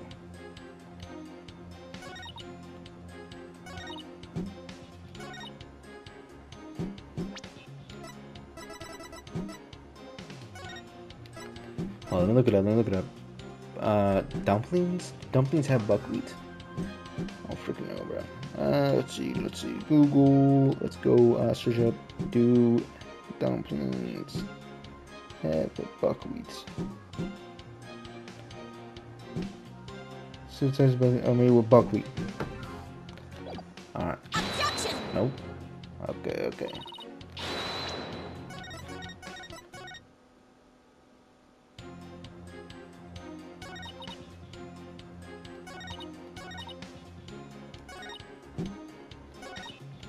Let's just press.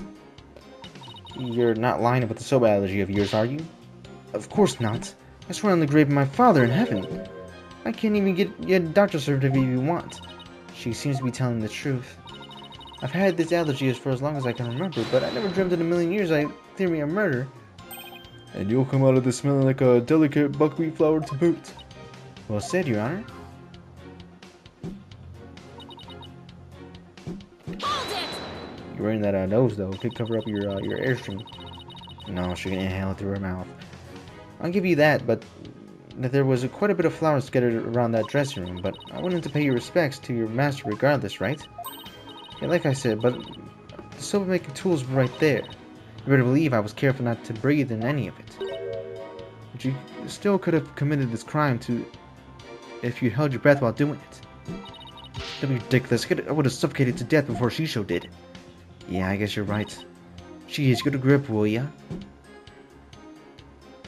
Look at my hand. Just touching Shisho's body caused this much damage. Maybe there's a twist here, like you're actually allergic to dogs, not soba. You're kidding. Bring my little googman in here. I'll just hug and squeeze him like there's no tomorrow. I'm telling you, I have a genuine, honest to God goodness soba allergy. Defense. The witness clearly has an authentic allergy to buckwheat. Any further deliberation on the matter would be meaningless, pointless, worthless. You heard the man, lawyer girl. Alright, fine. I was just starting to think of the same thing myself. Doesn't mean I have to like it, though. I probably got an allergic reaction on my hand there because I touched shisha. Must have been soba broth and clothes. I have a question about that, actually. If you're allergic to soba, does that mean you're allergic to the noodle broth, too? Well, the buckwheat from the noodles can dissolve in the broth, so duh. Touching soba broth can be just as deadly for me. Don't you know anything? What an amateur. I'm sorry. Do I look like a doctor to you? Look, anything that has soba in it or anything that has touched soba is like poison to me. So I could have never committed that murder in that dressing room. So I just want to cover all my bases, but could the murder have possibly occurred somewhere other than the dressing room? That is out of the question. By even asking you show you complete disregard for all we discussed until now. Yes, I have to agree. The defense can't go around suggesting new premises without basis. Unfortunately for you, Shisha didn't take a single step from his dressing room around the time of the murder. Well, that is unfortunate for everyone. Giru cannot have possibly committed this crime in a room where soba was being made. Kodayuki, come out, please. Finally, the time has come for the last rites of the victim to begin. What would Mr. Wright do at a time like this? Bro, where's Apollo Justice at, bro? That dude's freaking doing whatever the hell. I've guessed. There's only one thing to do. What are you smiling about? Has the pressure overwhelmed you? Nope. It's just the worst times are when lawyers have to force the biggest file. I see. You have no rebuttal, so the only thing left to do is to smile. Oh, ho, ho, ho. Ben? Like, no, bro. How did it affect you and the two judges, bro? That's where you're wrong. I do have a rebuttal. Turn your thinking around, Athena. To try to figure out how Giru, who is allergic to soba, could commit the crime. Figure out how Giru could be in that room and not have the allergic reaction instead. Yes. We wish to remember if you delivered a regular flour fruit or noodles. But I'm fresh like soba. I don't let soba dough rush about 3 freshes.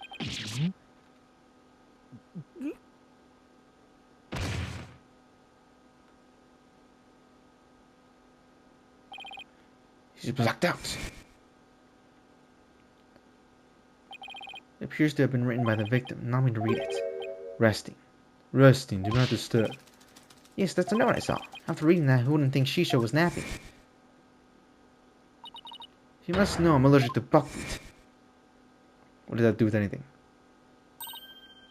Andre, what if that certain piece of evidence doesn't mean what we think it means? If that's the case, I might be able to prove that Giru could have committed this crime. No matter how hard you search your mind, you can now overturn facts.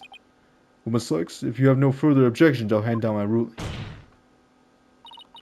True, I can't overturn facts, but what if we got our facts about a piece of evidence wrong? Here you go, bluffing again. Got our facts wrong. What are you talking about now? Which piece of evidence do you mean, Miss Sykes? Please point it out to the court. Take that! It's Master Tornado's note. The note? Preposterous. What possible connection could there be between the witness's allergy and that note? The answer lies in the true meaning of this note. The true meaning? No, does not mean I am resting, do not disturb, which we had assumed, but rather it means this dough is resting, do not disturb it. Wait a minute, Athena. That doesn't make any sense. You're right, it doesn't. After all, Bucky told us many a time you don't let your soba dough rest. Well, what's this jibber jabber got to do with anything? This is it, the home stretch.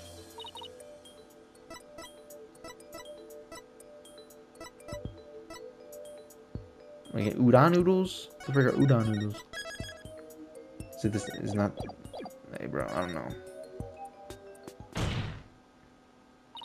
The victim, Taifu Tornado, was not making buckwheat noodles. He was making ordinary udon noodles instead. Pakuna! That layer of flour in the dressing room wasn't soba flour, but plain old wheat flour for udon. So actually, it was totally possible for Gyero to be in that room and kill her master.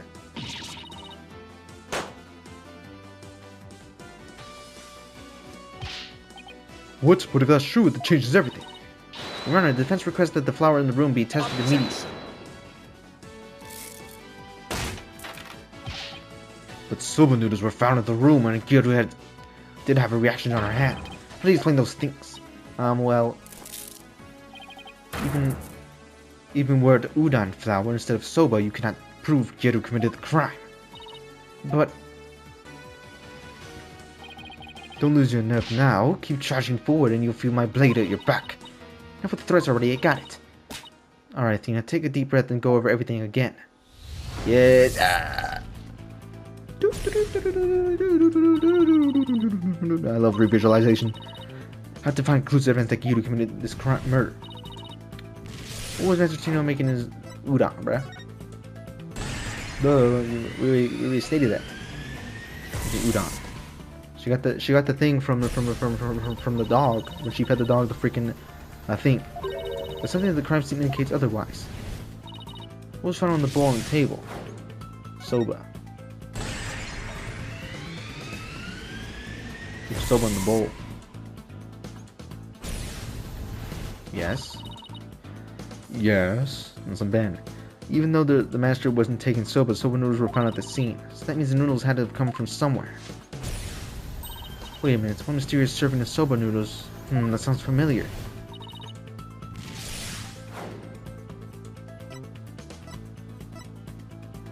Who's Gyero?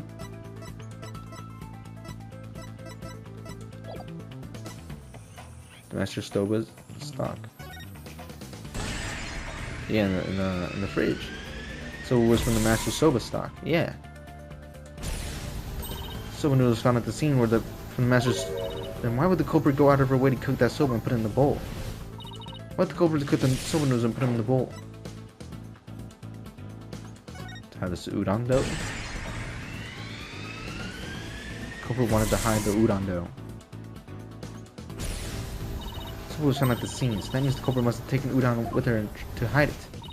Why did the culprit take the udon away and hide it? It must have been because she killed him with the udon dough. Yeah, bro, you're just saying the same shit. What? The murder weapon was udon dough. So did we not already establish this? Did we not already establish this? And the reason why no weapon was found because Gyero got. It wasn't a bun. It was the dog. The dog hit it. See, that's what it should have been, bro. That's what the freaking revisualization should have been. She gave it to the dog freaking hit it. That's how she got rid of it. It wasn't a dumpling, bro. It was freaking udon dough. The real murder weapon was the udon dough the victim made. And if we find this dough, that'll prove my theory correct. Undeniably prove Gyero's guilt. Even if we find this dough, what makes you think that it would prove that she's the one? Please recall Owen's eyewitness testimony, Prosecutor Samade. The injury on Gyero's forehead was caused by the victim's knife. And then Gyero's blood must have dripped down onto the dough when they used the murder weapon. That would make the dough pretty conclusive evidence, wouldn't you agree? But there is the conclusive evidence. Let us hear your theory on what this murder weapon is. Well, if I can't find the answer in the evidence I have it on hand, I will lose the trial. So how did Gyero get rid of the udon dough? Yeah, bro, I know. He said barking, bro. Nice barking you did there. Like, bro. Way to give us a hint, bro. Way to give us a hint, bro. I'm not an idiot, bro. I know what the conclusive evidence was, bro. I've been pointing at the entire time. Take that! Gyero. Huh? What is it? I'm just an innocent girl. I don't know anything about a murder. Stop that cute acting your balloon hat. Gyero got rid of the dough when she used to kill Master Tornado in a bold and daring way. She did it right in front of Prosecutor Blackpool's nose by feeding it to her dog. No, I...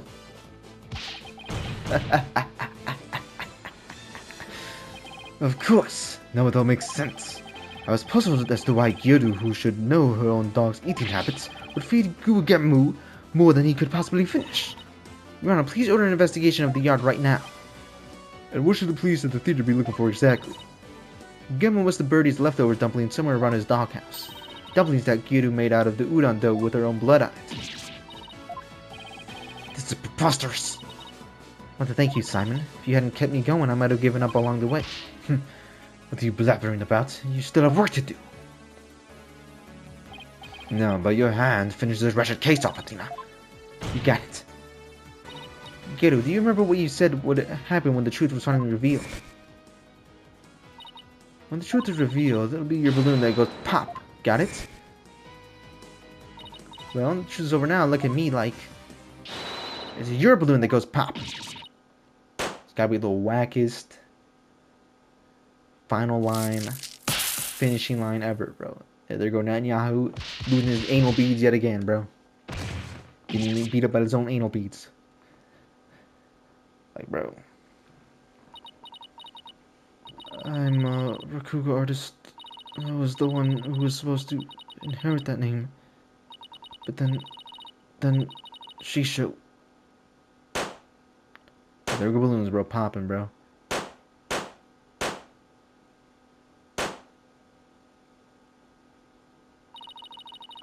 Our balloon's bursting. Daddy, are you mad at me? I've been a bad girl. I...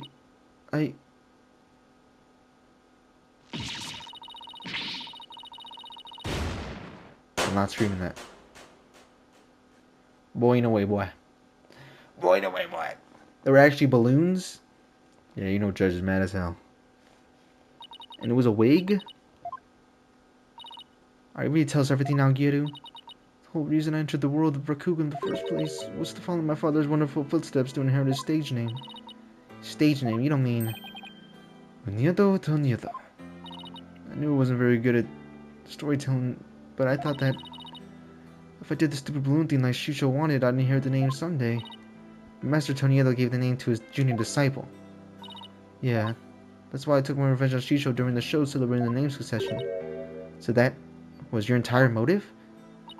I doubt anyone else would understand, but inheriting my father's name was everything to me. It was my whole reason for living. Of all the days you could have taken your net revenge, why did you choose the day of the show? Because I wanted to play Uniedo back for... I don't remember this yet. For stealing was rightfully mine. In order to pin the blame on him in the show where all the Toniedo fans were gathered. But then, Uniedo tried to shift the blame onto Bucky Wet. And now we know the whole story. There's just one more thing I want to know. Did you know Master Toniedo was making udon in his dressing room yesterday? No, I did not. I saw Soba making tools. I was worried about my allergy. But it was my only chance to get revenge on the two of them, so I went ahead and did it. So it was premeditated crime, but in the end, you only went through with it on impulse. Then the allergic reaction on your hand.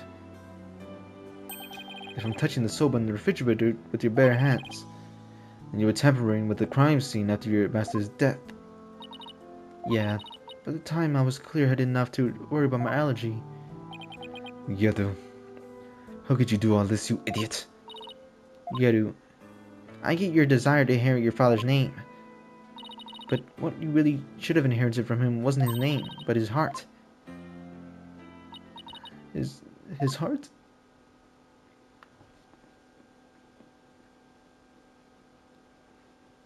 Netanyahu, dumbass, got freaking humbled yet again, bro, for the third time. Do you have anything to add, Prosecutor Summerton? Any objections? No, Your Honor. Miss Athena Sykes. Yes, that's the first time you used my real name. I shall be sure to remember your name. Really? It seems you finally recognize you as a proper adversary. Thanks. That's all I ask, Prosecutor Samade. Looks like there are no further objections. Bailiff, please bring in the defendant. That dude's about to freaking throw up for the 50th time in the trial. Ah, good. It seems you made a full recovery. Now, this court finds the defendant Bucky Wet. Not guilty, buddy. Yes, sir.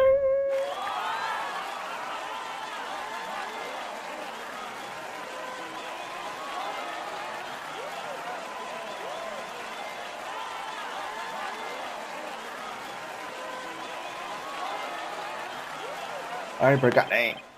This court is adjourned. See you next trial, buddy. See you next trial, buddy. Judge. May 13th. Congratulations, Bucky. We're so glad you found innocent. Thanks for everything, Miss Chickadee. But it still sucks that you were accused of a crime you didn't commit. Will Nito have it out for you or something? I don't think so. On the other side, it was a spur of the moment idea. He got when he saw the sober-themed cards. Simon, where have you been? I stopped in and didn't hear those questions. Only you, Bucky, could get framed for a crime on a whim. No way, I almost got convicted out of a coincidence. Well, at least you've been completely cleared of all charges, so bug up, Bucky. On a more important note, what I really want to know is, why did Master Tornado let Geru inherit her father's name? What do you mean, on a more important note, Miss Chickadee? Oh, don't be such a wet blanket. Just go with the flow now, come on. You think Master was trying to encourage her to quit the entertainment business? Nah, that's not it. He didn't give the name to her because she wanted Geru to find her own calling in life. To perform whatever she wanted without being bound to her father's name or Akugo. Making udon was his way of showing support for her in her new endeavor. So that's why he called you to the theater, huh? To teach him how to make udon. A more roundabout way I had never seen, but that's Master Tornado for you. This entire incident happened because of a misunderstanding. How sad. By the way, Geru wasn't the only person Master Tornado was trying to cheer up. Even though the person in question still seems unaware of Master's intentions. What? You talking about me? Come on, no way. All the old man ever did was criticize my soap. That's not true, Bucky. He died in the soba, but... Huh, I guess that wouldn't do the trick, but I guess not. Oops. I don't even know. He died in your soba? Maybe this? I knew that old man never said much of me. You're so dense, the both of you. The both of you.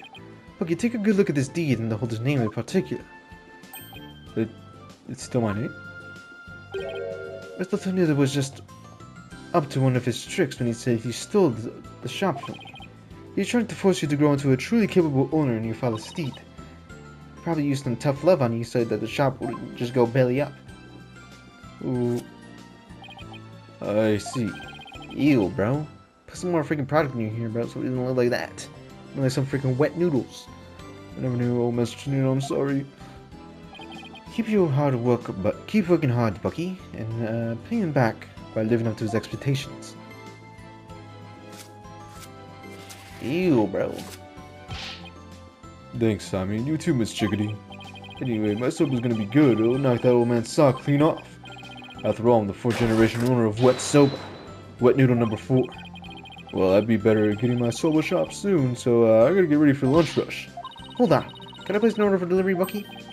Yes, Miss Chickadee. Could you deliver a bowl of udon to Geru on behalf of her master? Got it. I'll make sure I got all the TLC Master Tornado would have packed in too. Thank you. Well, see ya. Be sure to stop by the shop at some time. I will, and I'll bring the whole agency with me. Do us all proud, Bucky. I'll have the best soap in town waiting for you when you come. Peace out. Alright, bro, I'll see your ass later. It's nice to see someone giving it their all, isn't it? Wonder if I leveled up any thanks to this case. Don't kid yourself. The trial would have been a sweat and a half had it not been on your side. You don't know that. I for a fact I know that. You need to learn to analyze yourself more objectively.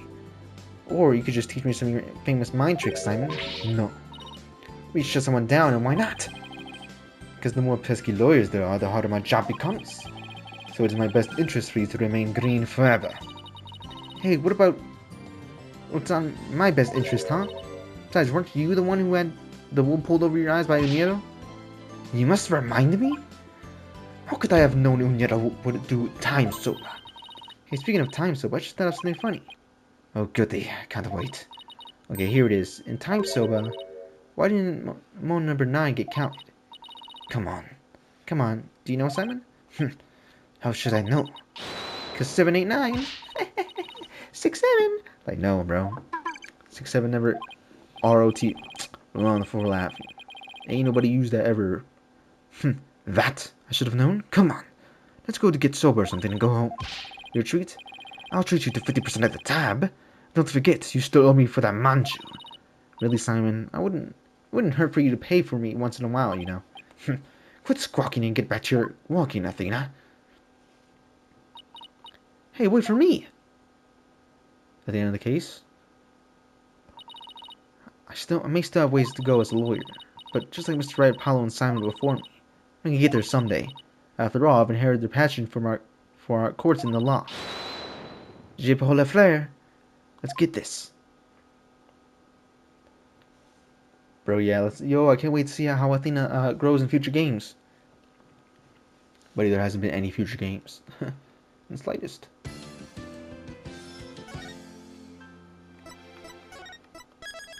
The final trial. Turned by revolution. But alright, that's gonna be it for today. Long case. It's been like 4 hours-ish, maybe. I don't even know. But yeah. I'm gonna get out of here, bro. It's about like 1:30. I'm gonna work tomorrow in the morning. So I'll see you guys later. Peace.